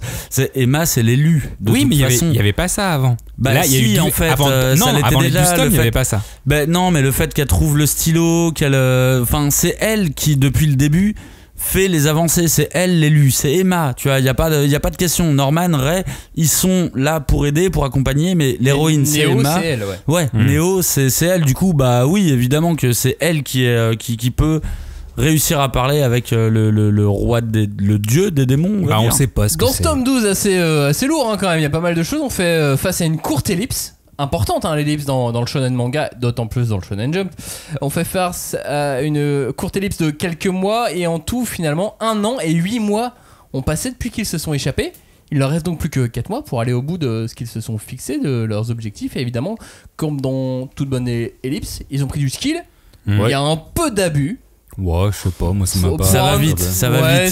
Pour une ellipse, écoute, ça va vite. Non, il fallait bien les faire grandir et puis on va dire que qu'ils vivent là, ça les fait grandir plus vite. Oui. Je veux bien croire que ce qu'ils sont en train de vivre, ça fait grandir plus vite. Oui, non mais c'est pas mal. Après, il y en a pas mal de dates quand même dans ce tome. On a la date juillet 2046, où en gros c'est 4 mois après le départ de Kuvita Dala. Et après, on a septembre 2047, donc c'est plus d'1 an après. Et c'est 1 an et 7 mois après le départ de Cold Deep One. En gros, ils trouvent le temple. Emma, elle avait une vision avec ce temple de jour et de la nuit, je crois. Et là, il trouve finalement 1 an et demi après. Et du coup, il leur reste vraiment plus beaucoup de temps avant les 2 ans. Ouais, il leur reste 4 mois, quoi. Il leur reste 4 mois pour finir le manga et 4 mois qui vont se dérouler sur 7 tomes, quoi. Ouais. Mais en soi, je trouve que c'est plutôt bien joué. Tu vois, ils ont pas joué la solution de facilité dans le sens on a la réponse tout de suite. On est arrivé à ce nouvel endroit, on a les nouvelles infos. Donc ok, c'est bon, on avance. En vrai, là, je pense qu'il y a un truc où on a envie de montrer qui galère pour obtenir ces informations. Et à la base, l'ellipse, c'est juste pour ne pas avoir raconté des passages qui sont un peu ennuyants. Bah là, au final, l'exploration des différents sites qu'ils font, bah en vrai, je pense que ça aurait été chiant, tu vois, de les voir. Ils trouvaient rien. Bah ils trouvaient rien. Du coup, là, on les rejoint à un moment où ils ont fini, en fait, le truc, c'est que c'est plus une ellipse narrative de situation qu'une ellipse de perso. Parce que les persos n'ont pas changé. Normalement, l'ellipse sert aussi à ça, à faire grandir ton perso, le rendre plus dur, le rendre plus gentil. Machin et tout voilà, ça. Emma, elle a les cheveux plus longs, hein, mais oui. Oui, mais en soi, là, c'est juste un truc qui fait évoluer sur. Ils ont cherché longtemps. C'est grand le monde des démons. Il faut parcourir. On va pas vous mettre ça avec plein de pages. Et donc voilà. Et tu vois, c'est ça le. Mais malgré tout, ça va aider le marketing et les boss de Shueisha à faire des spin-offs. Ah bah des oui, romans. bien sûr. Parce que là, t'as des trucs à pratique. raconter. Mais en soi, c'est assez. Je trouve que c'est assez transparent sur ce qu'est Promise Neverland. Promise Neverland, pour moi, en tout cas, n'est pas un récit où je suis les persos, je suis l'univers. Et là, en fait, t'as un gap où, voilà, on a avancé sur l'univers, on a plus de données. Les persos, est-ce qu'ils ont mûri, grandi ? Non, en vrai, il n'y a aucune différence. Ils n'ont pas bougé, mais l'univers a bougé. À la fin du tome, on se reconcentre non plus sur l'univers, mais sur les personnages, sur un truc vraiment technico-pratique, et on découvre un humain qui est pire que les démons. Andrew, on en reparlera dans le tome suivant, mais Andrew, il arrive à la fin sur le passage de ce manga, il nous redonne un petit coup de jeu de stratégie typique de Promise Neverland, avec le tome qui se termine par Lucas et Hugo qui partent en mission de suicide. Enfin, en tout cas, ils ont l'air de partir en mission de suicide. Ouais. À ce moment-là, moi je suis persuadé qu'ils vont mourir. On assiste à ce que j'espère être l'unique heure de gloire de Rossi. Personnage non mais t'aimes pas sa tête, il ressemble au frère de Kyle dans South Park, quoi. Ah ouais, non mais il a une tête horrible. Bien vu. Rossi. Je suis d'accord. Rossi, c'était pas possible. Donc il a son heure de gloire et c'est déjà très bien. Mais c'est ce qu'on appelle enfin c'est pas ce qu'on appelle, c'est moi je vois ça comme un expédient dramaturgique, tu vois, où il est là, c'est-à-dire qu'on les a laissés pendant 1 an et demi, et en fait ça va, c'est trop cool, et tu vois les résumés, c'est genre on vit bien tous ensemble, on s'amuse bien tous ensemble. C'était important à ce moment-là de rajouter un truc, et il faut revenir au dramatique, tu vois, et lui, tu sais, je sais pas, pour moi il sert limite un peu à rien, c'est perso lambda méchant. Non mais c'est le ressort dramatique pour nous mettre un petit peu de... Il faut les remettre dans l'urgence, il faut les remettre dans le côté de l'enjeu. Il est là le die-hard. Je pense que c'est ça qui voulait dire Max. Le die-hard, en fait, il est ici, et c'est ça le problème, c'est qu'il y a beaucoup de sang. C'est mal fait du coup. Je sais pas si c'est mal fait. On en parlera un petit peu derrière, mais il y a beaucoup de sang humain dans ce tome-là, et en tout cas pour un shonen. Et je me demande s'il n'y a pas eu une évolution de la ligne éditoriale du Shonen Jump, parce que c'est vrai que le sang humain, on n'est pas habitué à le voir. Tu vois, Death Note, qui avait déjà chamboulé un peu le monde du Shonen Jump à l'époque, c'était à la limite du seinen, parce que justement c'était un peu il y a du FBI, il y a des morts, mais il n'y a pas de sang. Il y a eu Hokuto no Ken, JoJo's Bizarre Adventure, tu vois, qui avait chamboulé aussi à leur époque. Mais disons que là c'est vrai qu'ils arrivent à bien détourner le côté sanglant, tu vois. Et surtout Hokuto no Ken et JoJo's Bizarre Adventure, c'est des adultes, c'est pas des gamins qui n'ont pas la majorité et qui ont 12 ans, qui ont 8 ans. Là les gens qui meurent, ah oui, petit spoil, il y en a 2 qui meurent, et ben je peux dire que c'est des gamins, c'est pas n'importe qui. Et c'est un truc spécial quand même, faut y penser. Je sais pas si c'est une évolution de la ligne éditoriale spécialement. Je pense que pour moi, Promise, il flirte beaucoup trop avec le récit Young Adult pour se priver de ce genre de truc comme ça à un moment. Moi déjà, je suis pas impliqué émotionnellement, tu vois. Si tu ne fais mourir personne, c'est sûr que ça ne marchera pas. Justement, à la fin de ce tome, ils font mourir 2 persos lambda.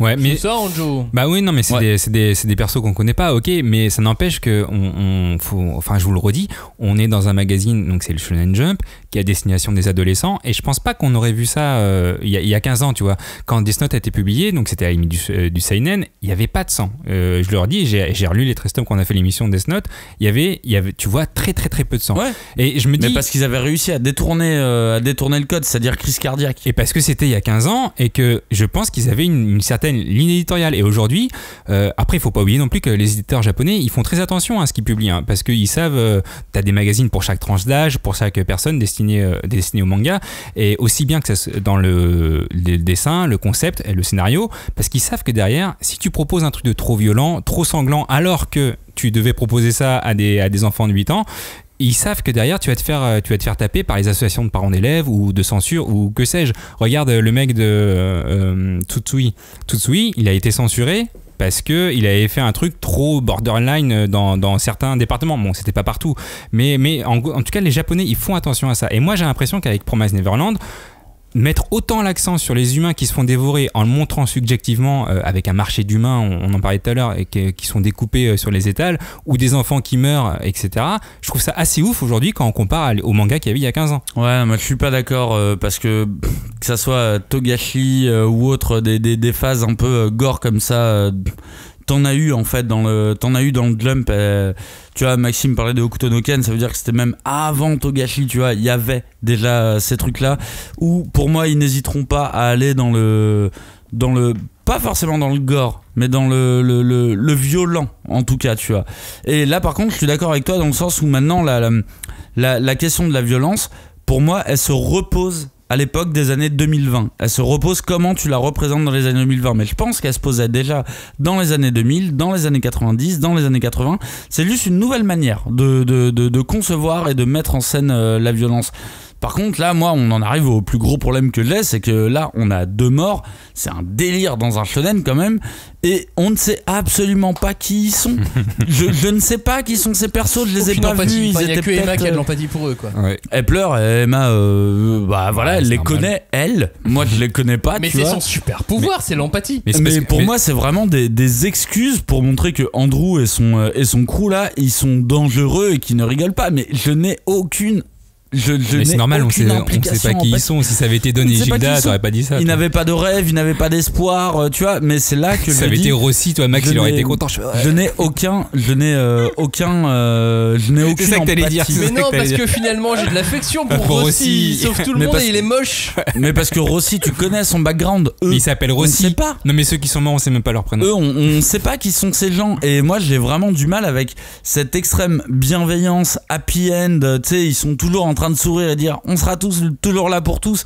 Et t'es là, vous en avez 2 qui sont morts. En vrai, vous en avez parlé pendant 3 minutes, on n'en reparle plus derrière. Là, on a eu 11 et 12 où il y avait un peu d'action, une ellipse, plein de choses. Il fait la fin d'un combat, la fin d'un arc, une ellipse, le commencement de quelque chose.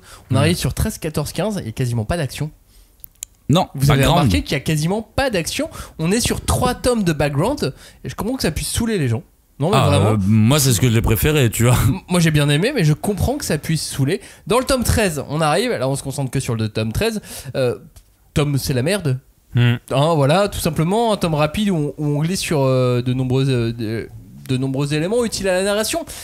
Mais en termes de déroulement, pas grand chose. Voilà, il retourne juste presque à un point de départ. Il retourne aux galeries. Il y a un petit peu d'action. Un peu après l'évasion. On découvre vaguement une espèce de Minerva Suicide Squad.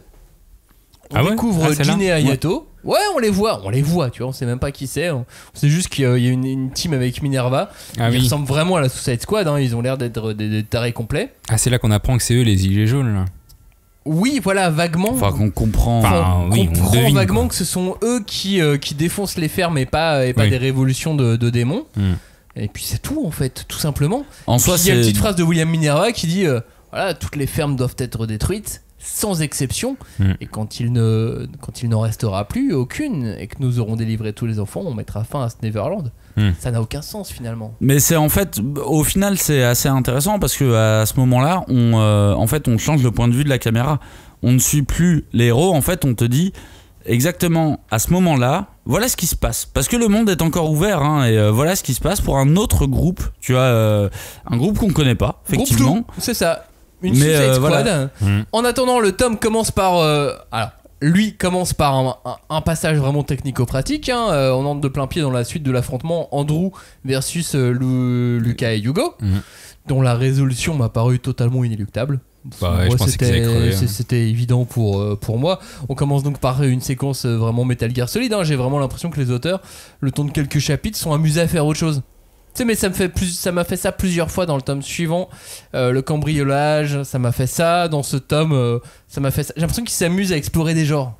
Je sais pas, parce que pour moi ça me rappelle beaucoup l'affrontement avec Lord Byron, tu vois, c'est stratégique, mais stratégie vite fait, tu vois. Stratégie Metal Gear Solid vite fait. En soi, je pense que c'est un peu une passion peut-être des auteurs, tu vois, probablement, mais c'est tout à leur honneur. On aime les trucs guérilla urbaine, tu vois. Après, ça fait un peu penser à plusieurs mini-jeux, genre Alice in Borderland, on a fait une émission là-dessus, ça fait un peu penser à des mini-jeux de la mort, tu vois. Ouais, ça place des concepts, tu sais, façon shonen, quoi. On place des mini-concepts dans un gros concept, comme Hunter l'a fait à de nombreuses reprises, par exemple. Exactement. On sort des trucs, on sort des genres, tu vois, on n'est pas sur l'affrontement physique à proprement parler, sur le développement de techniques, mais on est sur la réalité du terrain, la réalité du dur. Et alors, moi, cet affrontement, je trouvais que ça manquait un peu d'équilibre parce que, en fait, on connaît pas les opposants, quoi. À part Andrew, et Andrew n'a rien fait devant nos yeux, tu vois, si ce n'est qu'il est badass et il a l'air bien méchant, le gars. Mais franchement, ils ont l'air de, tu vois, Hugo et son pote, ils ont l'air de les dézinguer sans trop de problème, tu vois. Limite, et j'ai trouvé ça encore plus chelou, sa chambre, quoi. Ils prennent les Toki en mode John McClane pour dire yippee-ki-yay, on est là, on va vous défoncer. Ou le bon samaritain, tu sais, quand il lui enfonce le nez dans le cerveau. C'est vraiment. Si tu me touches encore, je te tue. T'es là, mais vous êtes complètement con, c'est la phrase. Tu vois. Allume-moi une clope. Oh, si désolé, si tu me touches encore, je t'enfonce le nez. Et il le Moi, dit. j'adore. Et là, c'est complètement con parce qu'en plus, il dit cette phrase et les mecs direct, ils sont en mode, ok, on change de canot. T'es là, mais j'ai pensé la même chose. Je me suis dit, mais t'es con, pourquoi t'as pas gardé juste la fréquence? Le pire stratège. Mais les mecs n'ont pas vu les films des années 90. Non, mais ils ont pas de religion, ils ont pas vu de film. Ton pote, il a qu'un bras. T'es sûr que tu veux faire le malin, vraiment, tu vois? Tu veux pas la jouer discret, les éliminer? En fait, c'était votre plan de base, de la jouer discrète, vous déguiser, tu vois. Mais non, lui, enfin, je sais pas, j'ai trouvé ça un peu débile. Comme d'hab, Emma s'en veut, tu vois, elle s'en veut pour tout. De toute façon, elle s'en veut d'exister, elle s'en veut, elle est pas contente, voilà. Faut qu'elle réfléchisse. Puis encore une fois, il y a le côté ésotérique qui va ressortir parce que elle est pas avec eux. Elle est à l'extérieur, elle est partie dans les galeries, elle les attend et elle rêve de Hugo et elle lui dit au revoir, comme si on voulait insister un petit peu sur une sorte de pouvoir empathique d'Emma, j'ai l'impression. J'avoue que moi j'ai bien aimé ce flashback de Hugo parce que déjà un peu quand il se lance, tu sais que ça va être les dernières paroles de Hugo dans le manga, tu vois. Et mine de rien, on voit un peu tout le temps qu'il a passé dans la solitude, on voit l'arrivée de Emma et de ses potes, et tu sais, quelque part ça m'a fait penser à l'entrée dans le bunker dans Lost avec Desmond, tu vois. Desmond qui est dans sa solitude depuis des années, et là il y a d'autres gens qui arrivent, il va devoir s'ouvrir. Mais ça m'a mis un petit coup cette phrase qui dit, tu vois, c'est une des dernières d'ailleurs, qui dit je ne veux pas mourir, je veux continuer avec ces enfants. Ils m'ont redonné l'espoir. Ouais, tu vois, j'ai trouvé ça mignon, impliqué. J'étais impliqué avec lui, tu vois. J'ai presque l'impression que ça brise le quatrième mur, que Hugo dit au revoir au lecteur. Complètement. Il y a un truc. Flashback. J'ai trouvé ça habile et assez respectueux vis-à-vis du personnage. Genre, on a construit un personnage, on vous l'a amené quelque part, on vous a fait l'aimer. Et maintenant on va le faire disparaître. Et tu sais, c'est con, mais en tant que lecteur, on connaît mieux Hugo que les personnages. Bien sûr. Parce qu'on a vu ses flashbacks et compagnie, donc forcément on a plus d'empathie. Donc là je dis ouais, bien joué. Là vous m'avez chopé. Ouais. Hugo, je suis trop vieux, je pars du manga parce que j'ai atteint ma majorité. Non mais en vrai, Emma rêve de Hugo, tu vois. Et c'est peut-être là du coup j'ai envie de me dire, peut-être qu'elle a vraiment des problèmes psychosomatiques. Mais après, finalement, moi, je l'interprète comme une, je sais pas, c'est une introspection. En gros, c'est vrai que tu l'as dit, Max, elle se torture en permanence pour les autres. Et pour moi, en fait, elle a besoin de réponses. Et finalement, elle s'apporte elle-même la réponse, mais par l'intermédiaire du rêve de Hugo, qui finalement lui en donne une, parce que c'est ce qu'elle veut. Elle veut pouvoir avancer. Elle est torturée parce qu'elle n'arrive pas à trouver la réponse à sa question. Hugo lui en donne une et finalement c'est elle. Mais voilà. Et dans son rêve, Hugo lui dit continue, va au bout de ton truc. On retourne aux galeries du début post-évasion de Gracefield. Fin du refuge. Ellipse. Elle a fait mal cette ellipse quand même. Moi je trouve qu'elle qu'elle a été bien dangereuse pour tout le monde, qu'elle a bien foutu le bordel, mais qu'elle nous permettrait de commencer une nouvelle phase du manga avec une espèce de miracle un peu étrange. Quel moment qui m'a le plus déçu de tout le manga depuis le début, c'est le message qui a été laissé au moment genre au fait, juste avant l'attaque, on a eu le fameux coup de fil qu'on attendait depuis 70 mois. Mais qui n'est pas arrivé au moment de l'attaque. Mais qui arrivait juste avant. Qui arrivait après. Enfin, nous, on l'apprend après. Ouais, nous, on l'apprend après, mais il arrivait juste avant, comme par hasard. Je sais pas, je trouvais ça un peu... Bah, il y a un côté, on avance l'histoire au forceps. Hein, ça revient au fait que, regardez. Et puis, en fait, on peut pas voir ce qu'il dit. Moi, le premier, limite, je me disais, ça pue le piège de ouf, tu vois, mais scénaristiquement. Moi aussi, je me suis dit, ça se trouve, c'est un piège. Mais par contre, c'est vrai qu'en y réfléchissant, je me disais que scénaristiquement, ça aurait pas eu de sens. Au moment de l'attaque, ils perdent déjà leur foyer. Donc, pourquoi ils perdent leur base, tu vois, et Promise Neverland. L'un des trucs qui tient, et c'est dans tous les récits de zombies, même Walking Dead et compagnie, l'important est de trouver un refuge à chaque fois. Bien sûr. Un refuge où on est bien. Et là ils viennent de perdre leur base. Sûr. Pourquoi tu vas leur mettre un autre truc ? Mais pour les diviser, tu vois. Bah ouais, mais il l'a pas fait, tu vois, ils l'ont pas fait. Voilà. Mais c'est en ça qu'on aurait pu te dire 5 tomes de plus, tu vois. Oui, là typiquement t'aurais pu mettre un petit truc, mais en vrai scénaristiquement il fallait leur donner une voie de sortie en fait, une lumière d'espoir, pour dire on continue à avancer. Sauf que pour faire un contrepoint à cette lumière d'espoir, on a Andrew qui débarque, qui a tué Lucas, qui a tué Hugo.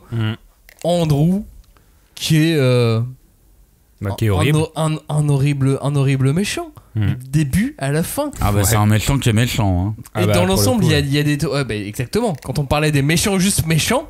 Lui, il est méchant. On sait pas pourquoi ils sont méchants. Lui, il est méchant. On sait pas pourquoi il est méchant, mais il est méchant. On sait même pas pourquoi il est autant passionné par la famille Rattray. Tu vois, il est méchant. C'est le Hans Gruber de. Ouais, c'est ça. Promise Neverland. Et alors, graphiquement, il y avait. Non, Hans est beaucoup plus intelligent que lui. Graphiquement, j'ai trouvé qu'il y avait des trouvailles super intéressantes. Ouais, avec son œil qui. Très zombie. Sa gueule à la fin, elle est horrible. Et puis finalement, j'ai aimé ce personnage. Mais pourquoi j'ai aimé ce personnage ? Parce qu'il ressemble à un méchant de mauvais film des années 90. Tu sais, le méchant dans Rambo 4, qu'on sait pas qui c'est. Je sais pas, Rambo 4, qui a vu Rambo 4 ? Eh ben c'est Andrew. Andrew, c'est le méchant de Rambo 4. Ah oui, d'accord. Je sais pas, moi je pensais au méchant de Rocky. Tu sais, dans Jurassic Park, Jeff Goldblum, il aurait pu être Andrew. Ah oui, ouais, mais il est gros, Jeff Goldblum, non ? Oui, non, mais il aurait pu. Mais non, qu'est-ce que vous racontez ? Non, mais un Jeff Goldblum militaire, tu vois. Mais Jeff Goldblum, c'est pas un méchant dans Jurassic Park. C'est qui ? Non, mais il aurait pu. C'est le scientifique. Oui, mais il est idiot. Tu vois ce que je veux dire ? C'est Rastopopoulos. Non, vous pensez à l'autre qui récupère des échantillons. Oui, celui qui fout dans la crème. Moi, je pensais à lui. Vous pensez à lui, pas de Jeff Non, Goldblum. mais ils auraient tous pu être. Tu sais, il aurait pu être dans n'importe quel film. Non, mais des années 90.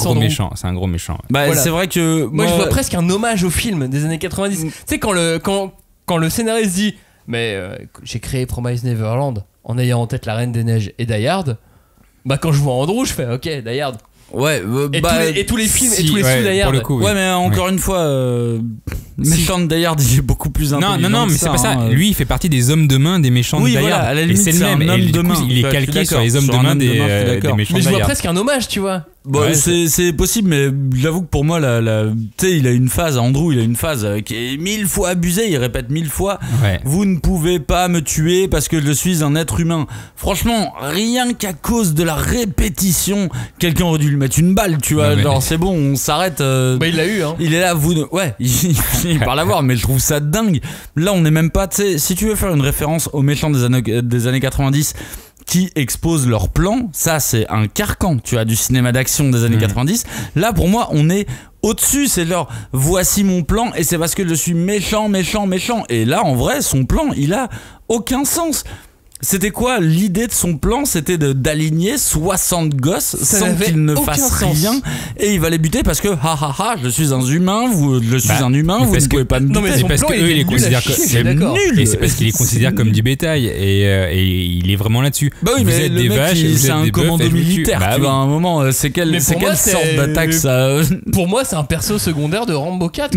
Mais moi j'ai trouvé ça nul parce que le mec il est vraiment en train de les écraser et il est en train de buter des les gosses devant eux, genre je bute ton meilleur ami et tu ne peux pas me buter. Non mais là arrête, tu cherches trop, tu vois, c'est bon. Après, même Emma, elle aurait dû réagir, mettre un coup de classe, tu vois, et on n'en parle plus. Rien, déjà tu parles trop. En fait, tu parles trop. Elle était plus là.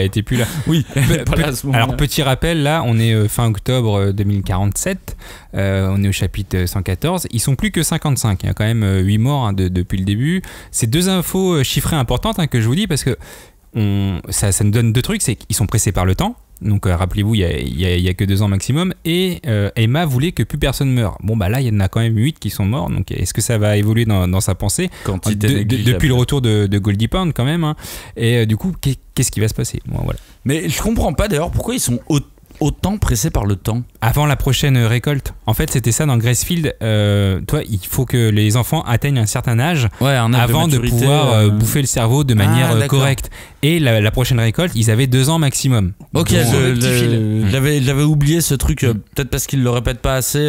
Mais j'avais l'impression que c'était eux-mêmes qui s'étaient imposé ce truc. C'est pour ça qu'ils le rajoutent assez régulièrement dans le manga. Mais c'est vrai qu'ils redisent pas que c'est pour la prochaine récolte. Mais c'est pour ça. Tout à fait. Et à la fin de ce tome, on découvre que Minerva serait encore vivant. Est-ce vraiment William Minerva? À ce moment-là, tout le laisse à penser. Enfin, j'ai l'impression, en tout cas, à la fin du tome, on voit pas son visage, on nous laisse bercé par un certain mystère. Mais en tout cas, les fermes d'élevage intensif détruites, on découvre que c'est donc par non pas par des démons rebelles, mais que c'est par une sorte de Minerva Suicide Squad. Je trouve que ça ressemble bien à une Suicide Squad quand même, cette team de Minerva. Oui, c'est pour ça que ça n'a pas grand intérêt. C'est comme le film. Ils sont stylés quoi. Mais moi je les ai trouvés stylés. Moi j'aime bien les chara design et je pense que ça s'arrête là à peu près. Je l'ai pas vu. Ça. Moi j'aime bien. Je voulais le voir mais vous avez tellement. Ah non, le film est très beau. Les films sont beaux. Bah oui, le film. Ouais, mais peut-être que pour le visuel. Il y en a qu'un. Mais le deuxième, il sort là, mais c'est une sorte de reboot. Mais j'ai estimé qu'il était déjà mauvais. Ah, c'est un reboot. Moi, c'est James Gunn qui le fait, le deuxième, donc ça vaudra le coup de jeter un coup d'œil. Ça veut pas dire que ça va être excellent, mais ça vaudra le coup. Ouais, mais imagine Spider-Man qui a été refait. T'as aimé The Amazing Spider-Man? Je l'ai pas détesté. Ouais. Ok, d'accord. Et j'adore ceux de Sam Raimi, je préfère ceux de Sam Raimi, mais. Alors Minerva. Est-ce qu'il m'énerve finalement? Bah, franchement, Minerva encore vivant. Ouais, je trouvais ça un peu gros, mais bon, pourquoi pas. Après, je suis resté un peu sur les paroles d'Andrew qui dit qu'il a tué tout le monde au niveau des collègues, des alliés, des alliés qui l'aidaient. Et je sais pas pourquoi, mais en fait, j'y crois. Donc. Minerva, t'y as cru toi, Cagnard? Non, pas du tout, mais alors si vous vous souvenez, dans la précédente émission, la première fois qu'ils ont un message de Minerva, pour moi c'était fait, c'était acté, il est dead le mec. Par contre, le fait qu'on l'utilise comme un symbole, comme un message que tu peux faire passer d'une génération à une autre, ok, ça marche. Et surtout à ce moment-là, les enfants ils ont besoin d'une lumière en fait. Faut qu'ils se rassemblent et surtout faut qu'ils trouvent un nouveau refuge. On est encore dans le cadre de Walking Dead, ton refuge est niqué, faut que tu trouves un nouveau refuge parce qu'il n'y a pas de rébellion sans base. Et ce refuge, ils vont presque le trouver à la fin avec la découverte, avec la rencontre avec Jin et Hayato qui explique le plan de Minerva, de deux personnages. Et moi j'avais envie de le trouver très louche d'ailleurs, c'est de là à la fin du tome. Franchement, je referme le tome, je suis pas serein. En mode non mais voilà, c'est pas des vrais amis, ils vont tout pourrir ces mecs. Non mais moi de toute façon à partir de Goldie Pound, je me dis tous les nouveaux personnages, moi j'estime qu'ils sont pas nets et qu'ils ont un truc à cacher. Mais tu le vois dans leur tête de toute façon, comment ils sont dessinés, tu dis c'est pas possible, t'as une tête chelou, tu peux pas ne pas rien cacher, tu vois. Et on arrive donc sur le tome 14, un tome de discussion. Bon, voilà, ils font que parler dans le tome 14. Discussion, plan, mystère, Emma cambriole une ferme, voilà, un peu d'action. Et puis elle découvre un nouveau lieu et surtout, elle fête ses retrouvailles. Je dirais pas avec qui. Je ne donnerai pas de citation non plus dans ce manga, je dirais juste qu'on rencontre Zazie. Et ouais, le manga reprend avec ce personnage. Une séquence cambriolage infiltration d'une ferme. Emma a encore failli mourir et on a réellement introduit Zazie qu'on avait aperçu avant. Et donc je me porte volontaire pour expliquer un truc au reste du monde. Merci, vas-y. Zazie, c'est plus possible. Non, c'est pas possible. Zazie, c'est une chanteuse de variété française. On peut pas avoir un perso cool dans Gun Last Order ou dans Promise Neverland avec ce nom. C'est pas cohérent. Donc en japonais... je tiens juste à le signaler. Arrêtez avec ce nom Zazie. C'est possible. Donc en japonais, Zazie Dekinai. Voilà. Ça Merci. Veut dire, c'est plus possible. Hein, j'imagine que c'est intéressant d'avoir des personnages en Z. Mais c'est vrai que nous, on est niqués Tu vois, le lectorat français, il est niqué de ce point de vue-là. Et nous, en plus, on cumule une émission Gun et une émission Promise Neverland. Moi, j'avais jamais vu ce nom jusque-là. Tu vois, dans des mangas, je me posais pas la question. Et va en Grèce. Montre le prénom Zazie à des Grecs. Tu vas voir comment ils le prononcent. Je fais ça à quel but? Va en vacances. Juste va en vacances, tu vois. C'est juste pour te faire des vacances en Grèce. Ok, d'accord. Ouais, là, dans ce cas-là, je prends. Ça n'a rien à voir sinon. Allons en Grèce. Bah oui, non, mais c'est pour ça que je demandais pourquoi. Genre, parce qu'il faut que je mette des sous là-dedans, a priori. Non, parce qu'en fait, il y a la lettre G et la lettre Z se confondent en Grèce. Ah, d'accord. C'est comme le X en Chine, c'est le ch. Ah, donc je vais là-bas et tu verras, et je me moque de Jaji. Genre, haha, Jaji. vous avez pas de différence entre le G et le Z. Vous êtes en galère. Non, bah vas-y, je retourne en France. C'est pas qu'ils ont pas de différence, c'est qu'ils ont une galère. Mais du coup, il y a des belles plages et il y a le Parthénon. Et Ah oui. L'Olympe. Non, moi j'ai toujours rêvé de voir. Il y a Zeus là-bas, tu vois, mec. Il y a Athéna, moi j'ai toujours rêvé de. Mais bien sûr, tu peux rencontrer des dieux. Ah, vous voulez que je fasse un triple les Chevaliers du Zodiac? Exactement. Ouais, genre, exactement. Les temples et tout, tu vois. Redis-nous. Non, on va se faire chier. Mais non. Vraiment, et à chaque temple, vous savez C'est... que Zazie, c'est une chanteuse chez nous. Allez, salut. Est-ce que tu peux faire des Chevalier attaques du Lion. Est-ce que tu peux faire des attaques avec des constellations? C'est clair. Bah, je l'écoute tous avec Zazie, de toute façon. T'es de quel signe, pour être sûr? Les météores de Zazie. Moi, je suis Lion. Ah oui, donc vraiment, tu peux faire la constellation du Lion et t'es stylé. Parce que le Lion, c'est un des gentils dans les Chevaliers. Oui, il Ouais. était content à l'époque quand je l'avais découvert. Par contre, j'étais pas très fan de son armure, mais ça, c'est perso, tu vois. Bon, Je le visualisais plus. revenons à Promise Neverland. Je disais quoi juste avant? Je disais que c'était un tome de blabla. Voilà, hein, Cagnard, c'est bon, t'étais bien. Bah, on est blabla, là, voilà. est vraiment dans un tome de transition et encore une fois, en fait, ça m'a énervé parce que j'ai un peu l'impression que là, on a Reste ralenti calme. le récit exprès. En fait, c'est un truc qui devrait être hyper important. C'est-à-dire qu'on est dans une phase d'infiltration dans une ferme. Donc là, on pourrait comprendre, tu vois, genre...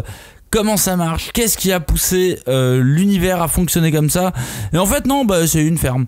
C'est une ferme d'élevage bétail comme on pourrait en avoir auprès d'humains. Et j'aurais vraiment adoré comprendre le fonctionnement et qu'est-ce qui diffère. Ne me faites pas croire que les monstres fonctionnent comme les humains. Donnez-moi un petit truc différent, tu vois. Encore une fois, le background est flou. C'est des usines. Donc à vrai dire, je sais pas du tout à quoi sert cette séquence parce qu'elle ne présente rien de plus que son titre. C'est une usine. Ouais, elle m'a suffi. Ça me fait penser aux séries américaines teenage récentes. The 100, on a la même chose, tu vois. The 100.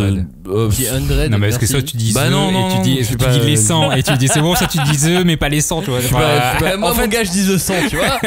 Moi, je pars du Je suis principe. un vrai gars. Je pars du principe de quelques récits que j'ai lus ces derniers temps, et là on mélange de la BD, du franco-belge et tout, où c'est des récits où ils décident d'échanger les hommes et les femmes, tu vois, typiquement. Et moi, ce qui m'énerve le plus, c'est de montrer que, en fait, ça serait exactement la même chose si on les échangeait. Et ouais, là, c'est ce à quoi je m'attendais. Là, moi, j'ai exactement ce truc de, pourquoi raconter ça? Si tu veux montrer l'horreur des humains, montre-la. T'as pas besoin de dire oui mais c'est des monstres et en fait ils sont industrialisés. Je ne vois pas l'apport scénaristique ni d'un point de vue background, je ne vois pas l'apport. Qu'est-ce que ça mène? Est-ce que les monstres sont pires que les humains? Non. Du coup qu'est-ce que ça veut dire sur la condition humaine? Je ne sais pas. Franchement l'apport c'est que tu le vois en image.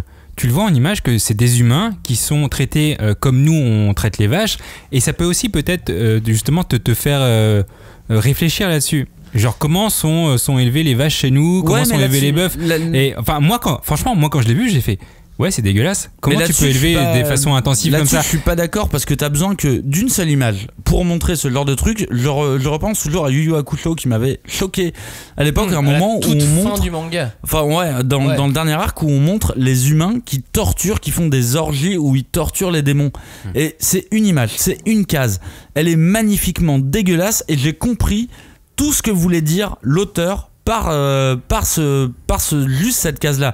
Là je ne comprends pas. Et je suis d'accord qu'on n'a pas cette impression qu'on a pu avoir à l'époque dans Yu Yu Hakusho, qu'on a pu même avoir dans Hunter sur d'autres niveaux. Ouais, ou tu l'as aussi, c'est vrai, dans Hunter. Qu'on aura peut-être dans les 5 derniers tomes, mais effectivement il manque ce petit truc. Il manque ce petit truc de qu'est-ce que t'as. Mais il manque peut-être quelques tomes. Ouais, mais c'est exactement ça. Qu'est-ce que t'as à dire de plus? Maintenant que t'as interchangé les humains et les monstres, Qu'est-ce que t'as à dire de plus ? En fait, j'ai vraiment l'impression qu'on est sur de la stratégie éditoriale et que, tu sais, entre la tentation de faire un récit court en 20 tomes et la tentation de raconter, on n'est pas dans la tête des auteurs, on n'est pas dans la tête des éditeurs, c'est compliqué.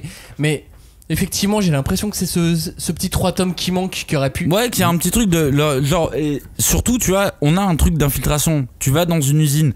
Bon, ok, t'as décidé de ne pas nous montrer précisément comment ça se passait dans les usines, mais à quoi sert cette séquence ? Mais pour moi, en fait, attends, juste avant, je me suis totalement planté. Hein. Jin et Hayato, c'est des gentils. Voilà, ouais, moi je croyais que c'était des méchants, mais pas du tout. Pour l'instant, quoi. Ouais, c'est bah, des gentils. Moi, je te persuadé que c'était des gentils. Non, mais moi dans ma tête. Moi dans ma tête. Non, mais dans ma tête, c'est toujours des méchants. Mais pour moi, en gros, quand tu regardes cette séquence, elle sert à une chose, c'est que en gros, les Suicide Squad version, je sais pas comment dire, nono, on va dire, voilà. Ouais, nono. En gros, ils servent à sauver les enfants en les tuant. Ouais, mais même ça, c'est pas suffisamment appuyé. Pour moi, c'est juste ça. En gros, tu les sauves en arrêtant les souffrances. Vous n'allez pas vous faire bouffer par des démons. Vous êtes libre et vous mourrez en liberté. Pour moi, pour moi, on est typiquement sur une séquence où c'est l'occasion de prendre un peu le parti des démons, mais ce qu'ils feront mieux après, tu vois. Mais c'est une occasion. Mais tu peux pas prendre le parti des démons là. Si, il l'avait déjà fait un peu avec le village, le premier village des démons qu'on voit. Il l'avait un peu fait. Oui, mais là il y avait une partie. Là, c'est la culture intensive. La culture intensive, les humains, ils ont l'air dégueulasses. Tu vois, non, mais là, oui, effectivement, on t'explique que c'est des poulets dans des là, en gros, c'est comme les nuggets de McDo quand on disait que c'était élevé en intensif qu'on te coupait les becs. Et là, McDo qui fait des pubs qui dit mais non, ils sont élevés en plein air. Et là, non, c'est pas élevé en plein air, mec. Les humains, ils sont pas élevés en plein air. Ils ont des tubes dans les trucs. Je suis d'accord. Je pense que la synergie, le miroir est plutôt à ce niveau-là. En tout cas, j'ai l'impression, effectivement, vous avez tous les deux raison en fait. Oui, c'est il y a pas de solution à ça, je veux dire. De toute façon, c'est leur idée. Oui, voilà. C'est ce qu'ils voulaient faire. Donc en tout cas, moi j'aime bien cette alternance de scènes parce que c'est vrai qu'on a un il y a toujours des flashbacks. En fait, il y a toujours plein de scènes. Il y a des flashbacks, il y a d'autres personnages. On n'est jamais focalisé sur Emma et Ray en tant que tel. Et je pense que les auteurs, ils mettent un point d'honneur justement à mettre en valeur le contexte. Et c'est pas juste. Ça donne un côté justement dynamique. À contrario, on s'y perd parfois sur la timeline à cause de ça. Mais... Et les auteurs ne veulent peut-être pas juste donner des réponses. Ils veulent juste présenter les choses et qu'on se fasse notre avis nous-mêmes. Peut-être qu'il y a ça aussi. Moi, je voulais qu'on fasse un petit point sur le design de la team Minerva, qui est génial. Ouais. Tu vois, là, on est effectivement d'inspiration américaine, occidentale, mais elle est stylée cette équipe. C'est vrai que le shonen a toujours tendance à nous offrir des designs, des chara-designs de persos cool. Tu sais, on a toujours la fameuse équipe du roi, équipe de l'empereur, équipe l'équipe, la garde rapprochée. Ouais, c'est ça. Et ben alors là, on voit une garde rapprochée, elle est parfaite. J'adore ça. Moi, c'est toujours des petits moments de kiff, genre je les vois, ils sont trop bien. Puis ils vont être débiles en plus, je suis sûr. Bah moi, j'aime bien le mec avec le sac en papier sur la tête. Mais ça, c'est un petit kink que j'ai, tu vois. Il y en avait un dans Soul Eater aussi. J'aime bien ce principe de sac en papier sur la tête, et donc on avait un dans YouTube. Indéfini, tu vois. C'est en carton, je crois. Oui, c'était une blague parce qu'en plus il est même pas badass, il est juste mignon. Oui, mais je trouve qu'il y a un côté très cool quand tu fais ça, tu gardes un truc un peu indéfini et ce perso fonctionne bien. Après les autres, non, pas plus que ça. Moi j'étais impressionné par la fameuse ville arbre. Parce que en termes de design, de conception, il doit y avoir un temps de travail. Bah, c'est surtout que t'as des interpages où dedans il t'explique tout. Genre le mec il a pensé 1 milliard de choses. Tu le vois pas dans le manga parce qu'il y a juste 2-3 planches. C'est pour 4 pages, mais quoi. Ça n'empêche que pour ces 4 pages, il a déjà pensé un spin-off entier sur l'arbre, sur le fonctionnement de l'arbre. Le travail incroyable, le travail que ça a demandé. Je reconnais juste l'incroyable boulot que ça a pu demander et je dis bravo à ce moment-là. Et bah d'ailleurs, bizarrement, c'est là que je me suis dit. En fait, c'est comme s'il avait réussi à atteindre un point de vue narratif que j'ai depuis le début de la série, c'est-à-dire que tous ces designs en forme assez graphique, ronds, tu vois, qui sont comme des tours, des labyrinthes, mais là je me suis dit, mais attends, ils y ont pensé depuis le début en fait, quand tu vois les illus de Promised Neverland, il y a toujours vraiment ce truc un peu, tu sais, de bibliothèque. Tome 13 ou 14, tu sais, t'as une scène où ils sont tous en rond en train de lire un livre, avec, c'est une illustration de chapitre.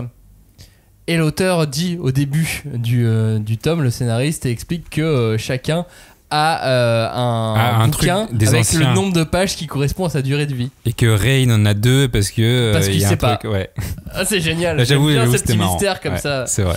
Bon, bref, ça va pas nous faire avancer dans l'histoire dans ce tome 14 qui fait un boom dans nos têtes, boom dans la tête des lecteurs. On découvre que Minerva, c'est Norman.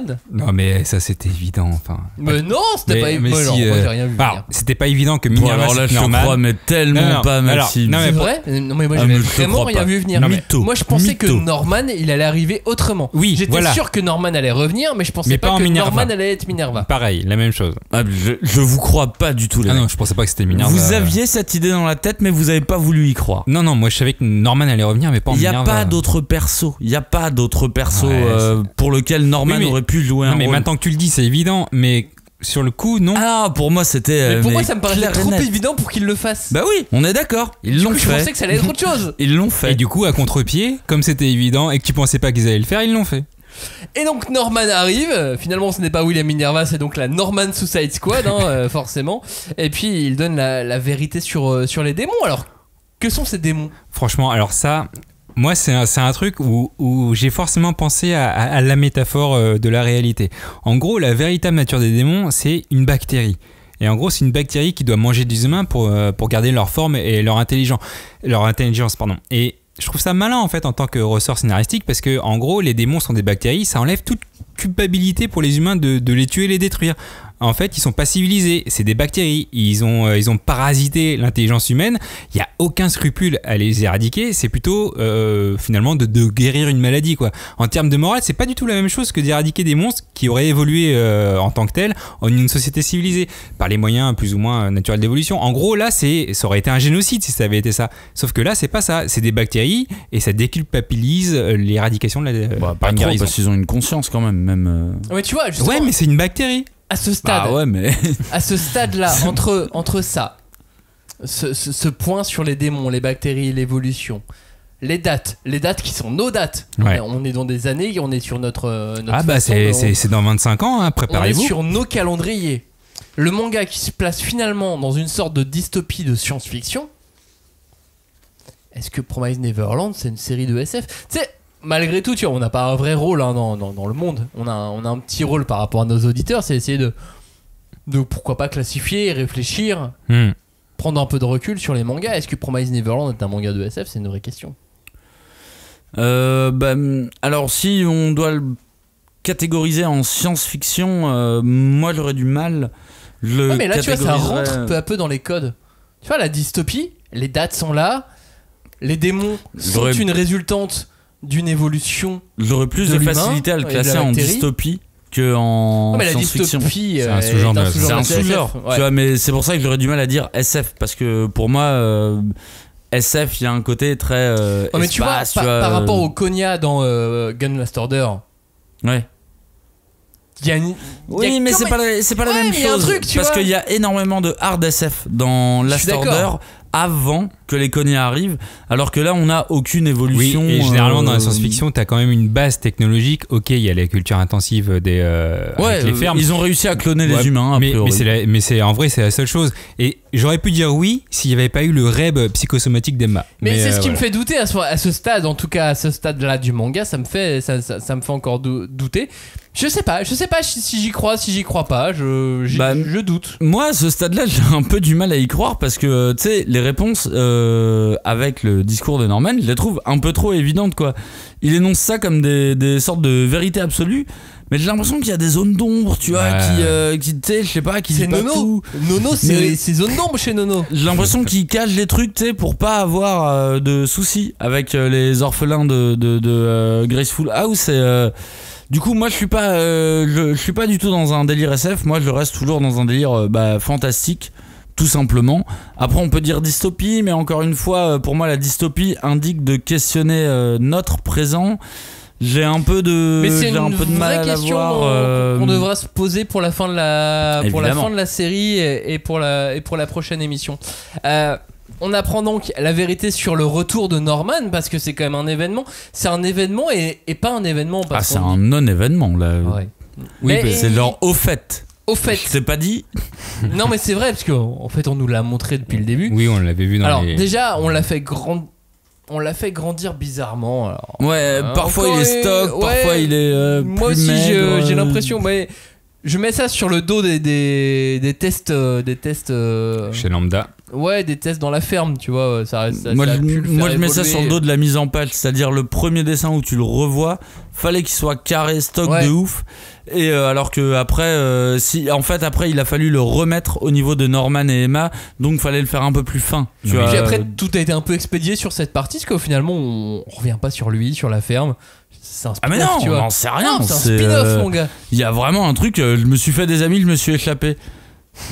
Ouais. Et en fait, moi c'est limite le truc qui commence à me plaire, c'est depuis son retour, et partant du principe qu'il ne joue plus son propre rôle, il joue le rôle de quelqu'un. C'est à partir de là que je commence à me méfier, de me dire lui il a pas vécu la même chose que Emma et Ray. Du coup il a autre chose à proposer, et là je commence à me méfier de lui, de me dire est-ce qu'on n'est pas en présence d'un super méchant là. Et à ce moment là on choisit encore de laisser les lecteurs dans le flou avec le fameux plan de Norman et son nouvel objectif. Et là j'ai l'impression qu'on me dit ouais, laisse tomber, ça tu le sauras au tome suivant. Tellement énervant. Arrête. D'ailleurs avec ce tome je me suis vraiment dit que Nono était tombé du côté sombre de la force. Comme toi, c'était impossible de pas se dire ça à ce moment-là, en tout cas. Il y a vraiment ce truc c'est sa première apparition depuis un moment, et tu peux pas t'empêcher de te dire que quelque chose a changé. Et ça va poser problème aux autres. Alors qu'est-ce qui a changé ? En fait c'est con, c'est au niveau des valeurs, tu vois. Et est-ce que lui, ça va pas potentiellement devenir le méchant final ? Sauf que là, moi, à l'heure actuelle, quand j'en suis à ce tome-là, je me dis, mais il reste pas assez de tomes pour développer une putain d'idée comme ça, tu vois. Il va falloir être assez rapide, mine de rien. Franchement, pour moi, c'est évident que Norman, c'est un enfoiré. Ça se sent à 10 km à la ronde qu'il est passé du côté obscur, qu'il est plus du tout le tout gentil Norman de Gracefield. Bah non, mais franchement, c'est évident. C'est le personnage qui incarne un peu la réflexion, j'ai envie de dire, majoritaire et sensée, dans le sens un peu logique. En gros, les démons sont mauvais, tuons tous les démons. C'est là qu'on arrive au fameux cas de conscience d'Emma, parce que le cas de conscience d'Emma, il est évident. Il est évident, en gros, elle est empathique, comme tu dis, elle a peut-être un pouvoir super empathique. Emma, elle veut pas la mort de tout le monde, en prétextant, et notamment des démons, en prétextant que les démons, en fait, ils font que subvenir à leurs besoins et juste se nourrir. Comme nous, on tue des vaches pour les manger, pour faire un burger, voilà. Et sauf que les démons, ils peuvent ne pas manger des humains, ils ont qu'à bouffer des putains d'animaux. Ouais, mais le dialogue à ce moment-là entre Ray et Emma, ça sonne juste. Ça sonne super juste dans la discussion, et puis ça va continuer ensuite. On est sur un vrai débat, mais c'est pas un débat Twitter où les gens s'insultent. On est sur un débat où les gens se parlent vraiment. C'est surtout où Ray veut faire parler Emma pour savoir ce qu'elle pense, parce qu'en vrai Ray il a zéro opinion. Il fait toujours parler. Oui, moi alors qu'est-ce que tu penses ? Il est là pour faire les récaps. Et en plus Emma elle lui dit à un moment, elle lui fait mais t'as pas d'avis, tu veux juste me faire parler ? Oui, voilà, c'est ce que je voulais. Ah, merci de m'avoir fait parler. Moi j'aime bien Ray pour ça. Il le sait, il sert à ça. Après, moi, c'est vraiment ce que je préfère dans le titre, je crois, c'est cette notion de discussion autour de je veux dire ennemis avec des guillemets. Ça me rappelle évidemment la phase de Naruto avec Pain, tu vois, genre qu'est-ce que la paix, qu'est-ce que la justice. Et je trouve ça assez fort de se lancer dans un débat comme ça, dont foncièrement la réponse n'existe pas. Non, il y a pas de réponse. Elle n'existe pas, et je trouve ça assez, en fait, plus que fort, je trouve ça dangereux. Tu vois, de dire, donc c'est à dire que tu lances ce débat. C'est bien pour les lecteurs. C'est bien, mais techniquement, si tu lances ce débat, tu dois pouvoir apporter au moins une réponse. La réponse, elle sera apportée de manière empirique. Ils vont tester chacun l'un et l'autre leur plan, tu vois. J'ai peur de la réponse. J'ai peur de la réponse d'Emma qui coulole, tu vois. Genre sauver tout le monde. Sauver tout le monde. Ça parce qu'en vrai, on sait qu'en parlant de ce genre de discussions, qui sont pour le coup des discussions qui peuvent avoir lieu là, à l'heure actuelle, dans des conflits mondiaux qu'il y a, tu vois, juste dire ce que je veux, c'est sauver tout le monde. Ça me fait pas avancer, moi. C'est pas la vraie vie. Ouais, voilà, ça me fait pas avancer, moi, dans ma réflexion. Ouais, mais ça reste un être vivant. Donc t'es qui pour vouloir tuer un être vivant, c'est ça?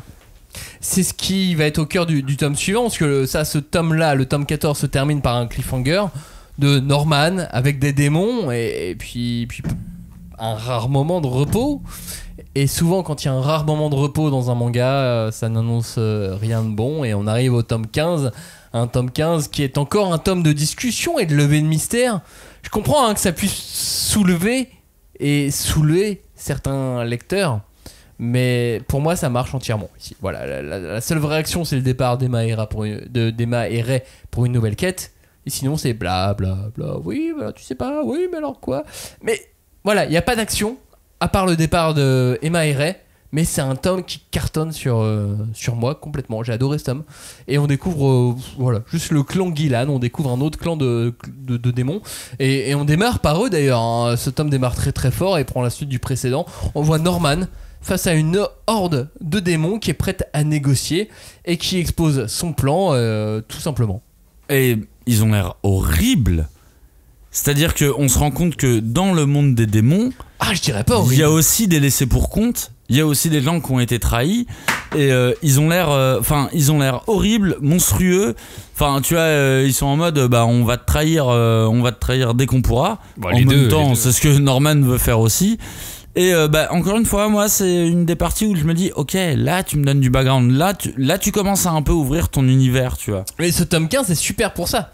Parce qu'on ouvre l'univers et en même temps, on te fait découvrir que Norman, il est conscient, mais il croit en quelque chose, il croit en lui-même. D'ailleurs, plus que toute autre chose, il croit en lui-même. Oui.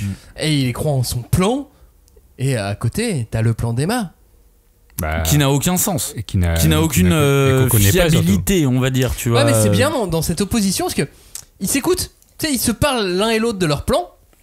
Ils campent sur leur position, mais pas tant que ça. C'est-à-dire qu'ils disent ok, je vais pas faire de concession sur mon plan. Ça, c'est Norman qui dit ça. Emma faire oui, moi non plus. Ouais, en fait, c'est ce que j'allais dire. Ils restent persuadés d'avoir raison tous les deux, mais sans s'opposer frontalement. Parce qu'en vrai, il y a que Emma qui ne fait pas de concession. Il y a que elle. Non, Norman ne fait pas de concession non plus. Norman il dit, je vais continuer mon plan de façon normale. Je te laisse voir. Mais Emma, elle fait aucune concession. Ouais. Elle en fait aucune. C'est comme ça et on peut pas. Et c'est en ça, je l'ai déjà dit, mais qu'il y a un personnage dangereux pour moi, mais qui est intéressant de ce point de vue dangereux. C'est comme quand Gon et Killua discutent. Tu sais, t'as Gon qui fait non mais on va pas faire n'importe quoi à Grid Island. Bah non. Viens Killua, on fait ça. Et Killua fait ouais, je suis pas d'accord, mais je te suis mon gars. Bah ouais. Toi tu veux y aller pour l'éclate? Ok, on va te suivre, on va profiter de l'expérience à 200%. Mais je trouve que c'est assez intéressant dans le sens où, pour moi, Norman a de plus en plus des ondes de dictateur, tu vois. Mais Emma réussit à le faire changer d'avis, alors que Emma, elle, ne change pas. Non, mais on et Norman s'auto-persuade. Oui. Non, mais on sait pas si elle change d'avis. En fait, il y a deux choses. C'est que Norman a un plan et Emma a un plan. Norman dit ok, si ton plan fonctionne, Emma, je changerai le mien, mais il est persuadé que le plan d'Emma ne fonctionnera pas, et les deux sont persuadés que leurs plans fonctionneront. C'est ça le truc. Emma admet malgré tout que son plan est moins logique et il est moins crédible. Statistiquement, il est moins faisable. Voilà, mais que le doute lui permet, et le cœur plus que le doute finalement, lui permet de penser que c'est possible.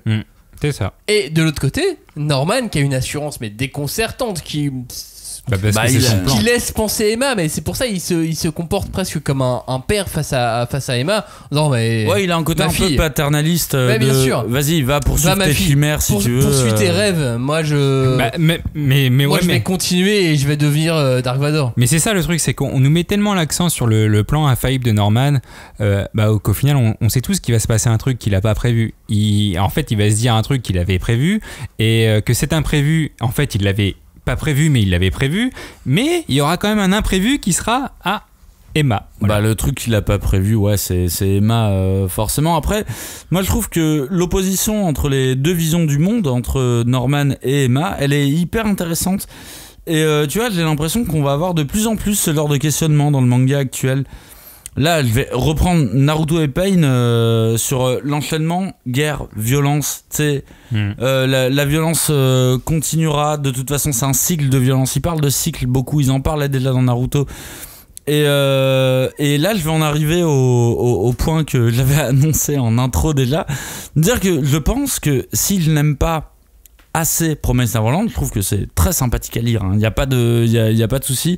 Et c'est un manga que je conseillerais, que j'offrirais. Mais en fait, je le mets trop en parallèle avec l'Attaque des Titans. Et je trouve qu'on a exactement ce même genre de questionnement avec Eren que avec Emma, avec Norman. Et je suis hyper content de me dire qu'on arrive de plus en plus à des personnages qui sont un peu ambivalents, où tu ne peux pas leur donner raison, tu ne peux pas leur donner tort. C'est plus simplement des héros, c'est des personnages. Et des personnages avec autant de mauvais côtés que de bons côtés. Et du coup, moi, si je mets... en fait, plus j'avance et plus pour moi c'est évident que Promised Neverland, c'est l'Attaque des Titans en version happy. Tu as mais en c'est version... marrant de voir qu'en France, en plus, les deux se terminent à 6 mois d'écart. Oui, et d'autant plus. Et du coup, moi, l'Attaque des Titans me porte de ouf parce que je le trouve très réaliste. Et Promised Neverland, je le trouve très Walt Disney. Pour un récit qui tient du survival, tu vois, proprement parlant. Mais tu vois, avec des boucheries humaines. Ouais, mais je sais que c'est ça qui m'empêche. C'est-à-dire que dans Promised Neverland, ils n'hésiteront pas à buter des personnages que tu as connus dans l'Attaque des Titans, pardon. Ils n'hésiteront pas à y aller franco. Tu as sur des persos que tu as suivis. Dans Promised Neverland, il y a besoin d'avoir ce cadre un peu joyeux, et c'est ce qui m'énerve, c'est que je trouve que le cadre ne résonne pas avec l'intensité dramatique du récit. Alors que moi je pense qu'il y en a un des trois qui va mourir, mais sûrement. J'ai pas eu la fin. Moi je dis ça juste. Je veux pas un nombre de morts précis. Non mais moi c'est mon ressenti. Il faut, je pense, un truc dramatique, et il y en a un des trios qui va mourir. Ça ne peut pas être Ray, parce que sinon on peut pas avoir le récap à la fin. C'est clair, le Ray. Pour moi ça peut être Ray, certainement à rien, ça sert à rien. Ça peut être que Ray. Non mais c'est soit Norman ou Emma. C'est soit Norman ou Emma. Justement, l'opposition elle est entre Emma et Norman. Pourquoi tu vas faire crever l'un des deux? Tu veux dire qu'elle est à droite ou à gauche? Non, je pense que c'est Norman. C'est Norman ou Emma. Non, mais en vrai, tu sais, logiquement, tu ne peux pas faire crever. Je suis d'accord avec toi, Norman, mais j'adorerais tu fais crever que celui qui est entre les deux. Celui qui se sacrifie pour les deux. Norman et Emma meurent et Ray survit. T'imagines? Oui, là tu prends l'inverse totalement. Évidemment, bien sûr. On arrive donc à la fin de ce tome 15. On découvre que Mujika. Ouais, la meuf était mais pas Mujika, on l'a vu pendant 3 chapitres. Mais comment tu t'appelais déjà? C'est pas juste le personnage le plus important de tout le manga. C'est tellement abusé. Si, mon gars. C'est évidemment le Chekhov qu'on n'a pas vu. Ouais, c'est ça. Mais on l'a pas vu venir, et on l'a vu. Le design nous a fait dire que elle allait rester. Et le fait qu'on l'aime nous a fait dire qu'elle allait rester. Et voilà, tout simplement, c'est la fille au sang maudit. Surprise, elle est plus importante qu'il n'y paraît. On l'a vu venir sans la vue venir. Je sais pas. T'en dis quoi, toi, Joe? Non, moi, franchement, je m'y attendais pas. Enfin, je savais qu'elle avait été introduite là-dedans, mais de là à mettre son importance aussi importante, j'ai envie de dire, non, j'y avais pas pensé. Moi, ce que j'ai aimé sur cette fin de tome 15, c'est qu'on a une réflexion sur la vengeance, sur les guerres actuelles, et en gros on a vraiment une métaphore sur le monde actuel. Je parle du nôtre, je parle pas du monde des humains, du monde des démons, je parle du nôtre. Et en gros l'individualité et les intérêts personnels, c'est le plus important. Voilà, c'est la base originelle au final du manga. Un groupe d'humains a proposé il y a 1000 ans un pacte avec les démons pour qu'on ne les tue plus. Donc finalement c'est grâce à leur échange que les humains sont plus mangés. C'est vrai qu'il y a un côté assez politique très intéressant, c'est-à-dire t'as le contrôle de la bouffe, t'as le contrôle de la population, et ça c'est hyper intéressant la manière dont c'est amené. Et pour le coup, moi je l'ai pas du tout vu venir, et j'adore cet aspect de la légende raconte qu'il y a un monstre qui se balade et qui pourrait changer les autres monstres. Et je trouve qu'on apporte une couche supplémentaire à la réflexion. Et là pour moi on n'est pas du tout dans un délire ésotérique, tu vois. On est au contraire sur un truc très réaliste, très terre à terre. C'est si les monstres ne sont plus obligés de manger des humains, est-ce qu'ils vont forcément s'arrêter? Parce que c'est ce que Emma a l'air de croire. Mais et limite, là j'y vois un côté, tu sais, un parallèle avec les végétariens, tu vois, à notre époque, qui essayent de nous faire comprendre qu'il faut arrêter de manger de la viande. Moi, je ne suis pas végétarien, mais je suis complètement d'accord avec eux. Je suis complètement d'accord avec eux dans le sens où, oui, c'est horrible ce qu'on fait avec notre consommation de la viande et compagnie. Par contre, je trouve qu'ils ont la moins bonne équipe marketing de la Terre, tu vois, pour nous faire comprendre ça. Donc, moi, je les comprends. Par contre, j'ai pas envie de suivre leur mode de vie. Et là, je trouve qu'on arrive à un truc qui est hyper réaliste, hyper d'actualité, c'est-à-dire, et si les monstres n'avaient plus besoin de manger des humains, est-ce qu'ils s'arrêteraient forcément? Mais c'est marrant parce que Emma, à ce moment-là, voir la Emma naïve, la Emma qui comprend la guerre, les tenants et les aboutissants de la guerre. Et surtout qu'au début elle comprend rien. Mais oui, mais elle commence à comprendre. Et là il y a Ray qui arrive. L'existence de la haine dans la vie. Ouais. Tout sortes de choses, tu vois. Enfin, dans ce tome, elle a vraiment ce rôle de l'adolescente qui est pleine de rêves. Et qu'on a pu être, nous aussi. Tu sais, on a été adolescents à un moment donné, on se dit... on voulait tout changer. On voulait tout changer. Et on n'a rien changé. On n'a absolument rien changé. Comme tous les autres avant nous, comme tous les autres après nous. Évidemment.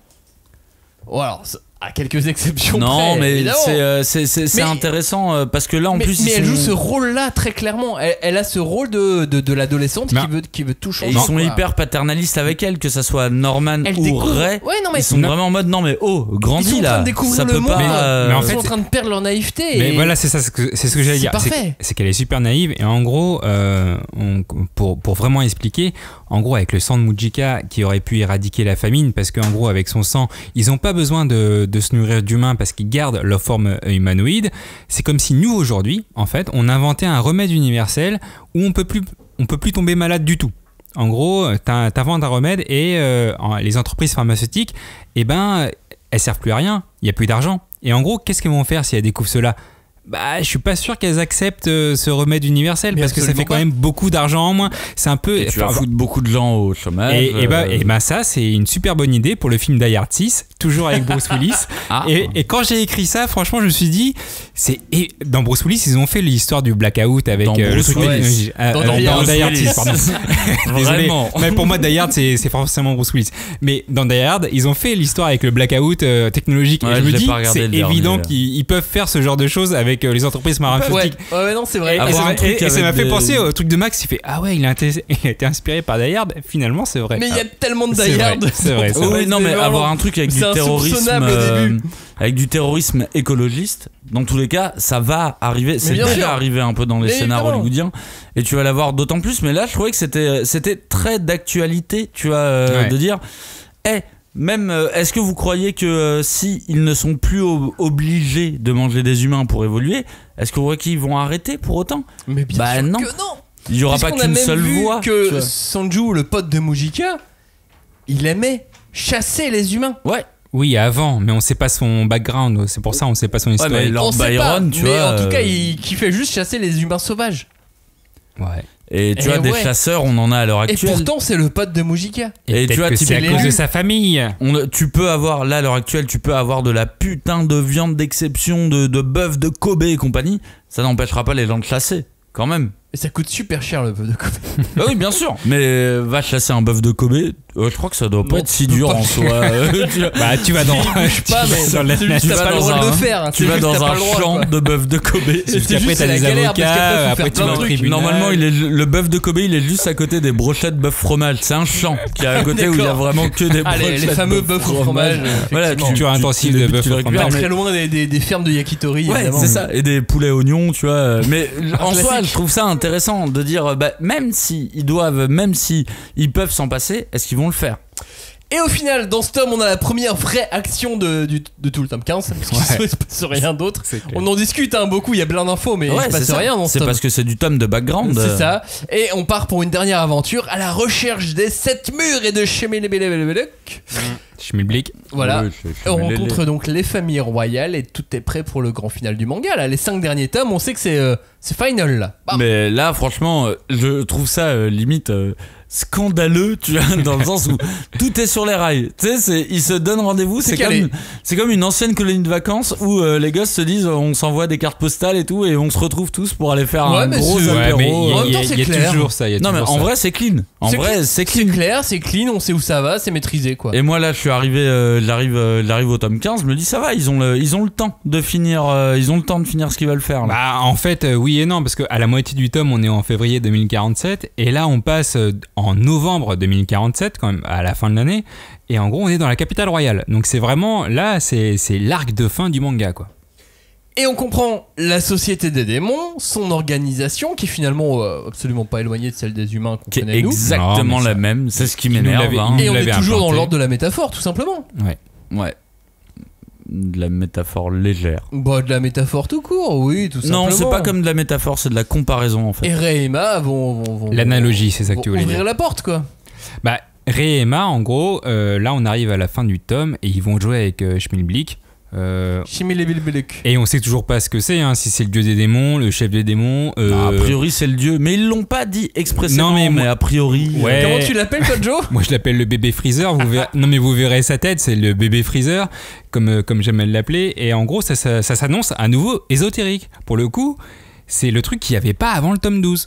Et moi je le retrouve ici maintenant, c'est implanté depuis le tome 12, je fais bon, j'accepte, mais c'est vrai que ça existait pas. Ouais, ce qui est bien, c'est que c'est un expédient un petit peu Deus Ex Machina, tu vois, c'est-à-dire que la situation actuelle de ce monde ne dépend ni des monstres, ni des démons. Mais en fait, si, complètement, c'est parce que ça dépend de leur choix. Pour finir cette émission, j'ai envie de poser des questions, j'ai envie que vous posiez les questions qu'on se pose à ce stade. Moi par exemple, je me pose des questions, est-ce que c'est science-fiction ou fantasy? J'ai envie d'avoir cette réponse. Bah moi je m'en bats les couilles, frère. Moi j'ai envie de l'avoir. Moi j'aime bien mettre les choses dans les cases, donc voilà. Bah, non, je suis ravi d'en découvrir une nouvelle case pour The Promised Neverland. J'ai hâte de connaître la fin. J'ai hâte de savoir de quel côté on bascule. J'ai hâte de savoir si on est côté humain ou côté monstre, côté démon. Moi je suis vraiment très curieux et je serais, quoi qu'il en soit, très heureux des 5 derniers tomes. Bah, moi je sais pas si je serais heureux, mais c'est vrai que j'ai énormément de questions. On arrive à la fin du tome 15, comment ça va se passer la rencontre avec Schmilblick? Emma, est-ce qu'elle va réussir à conclure une nouvelle promesse? Est-ce que Ray, il va avoir un jour sa propre opinion et arrêter de suivre ses potes? Franchement, en vrai, quand on arrive au tome 15, on a quand même pas mal de... C'est super intense, on arrive au tome 15, c'est super intense. Je sais pas si c'est parce que ça se finit bientôt et que je le sais parce que ça se finit au tome 20, mais j'ai pas pu m'empêcher avant cette émission de lire la suite. Donc effectivement j'ai eu le tome 17 et 18, désolé, mais je ne vous spoilerai pas, je ne dirai rien. Tout pareil, mine de rien, moi dès que j'ai terminé le tome 15, au final j'ai continué la suite, et la suite est très cool. Mine de rien, limite la suite est ce que j'attendais depuis le début de ce manga. Par contre, moi le doute persiste, je suis arrivé à ce tome 15 et je sens déjà que la fin elle va être frustrante pour moi, voire limite rushée. J'aimerais bien dire ouais c'est un manga cool qui ne s'étale pas, mais en fait j'ai toujours l'impression qu'il continue à passer à côté de choses, détails qui sont essentiels que j'aimerais connaître de cet univers. Du coup mon seul espoir, qui est toujours ce truc dont je vous ai parlé depuis la première émission, qu'est-ce qui se passe dans le monde des humains? Qu'est-ce qui se passe? Saison 2 mon gars. Donc mon seul espoir c'est d'attendre une saison 2, même avec d'autres persos, tu vois, et tout, y a pas de soucis. Ouais. Mais juste on voit le côté humain. Il y a le spin-off gag manga, vas-y. Mais ça je m'en bats les couilles, mais il y a vraiment, en fait j'ai ça m'est déjà arrivé de le dire dans ces émissions là, d'avoir certains mangas qui vont trop vite doucement et trop doucement rapidement, tu vois. Et là j'ai l'impression que Promesse fait exactement tous les trucs genre mais arrête-toi là-dessus, mais pourquoi tu t'arrêtes pas, putain, ok tu vas vite là-dessus, bon c'est intéressant mais vas-y prends ton temps, tu vois. Et pour moi c'est un manga qui est mal géré, hyper agréable à lire, en termes de mystère c'est passionnant. Et en plus ça se tient, ce qu'ils ont écrit ça se tient vraiment, mais c'est plein de failles. Après c'est une première œuvre en soi, donc je la comprends complètement, et je conseille la lecture à tout le monde. Et le mot de la fin serait pour Joe. Moi je fais une conclusion sur ma conclusion parce qu'en vrai j'ai déjà conclu, mais je trouve qu'on l'a survolé et on le dit pas assez, d'ailleurs on le dira jamais assez, mais il y a une des grandes forces du manga quand même, c'est le dessin de Posca de Mizu.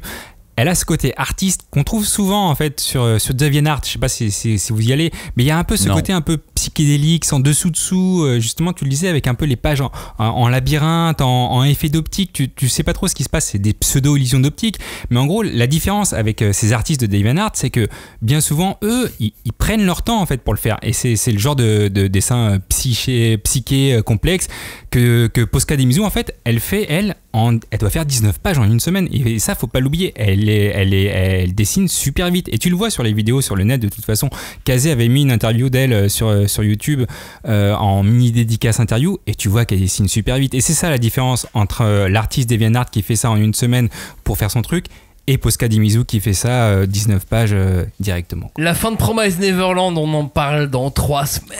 Ça va être chaud. Oh là là, 3 semaines. 3 semaines à attendre. C'est juste pour vous laisser le temps de... Parce que là, le tome 20 est sorti. C'est pour vous laisser le temps de l'acheter, de lire, de relire les derniers tomes, d'être bien sûr, bien assis sur vos positions.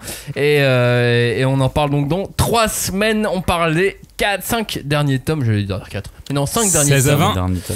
Du 16 à 20 de Promise Neverland. Merci de nous avoir écoutés. On vous dit à bientôt. Ciao. Salut. Merci à tous.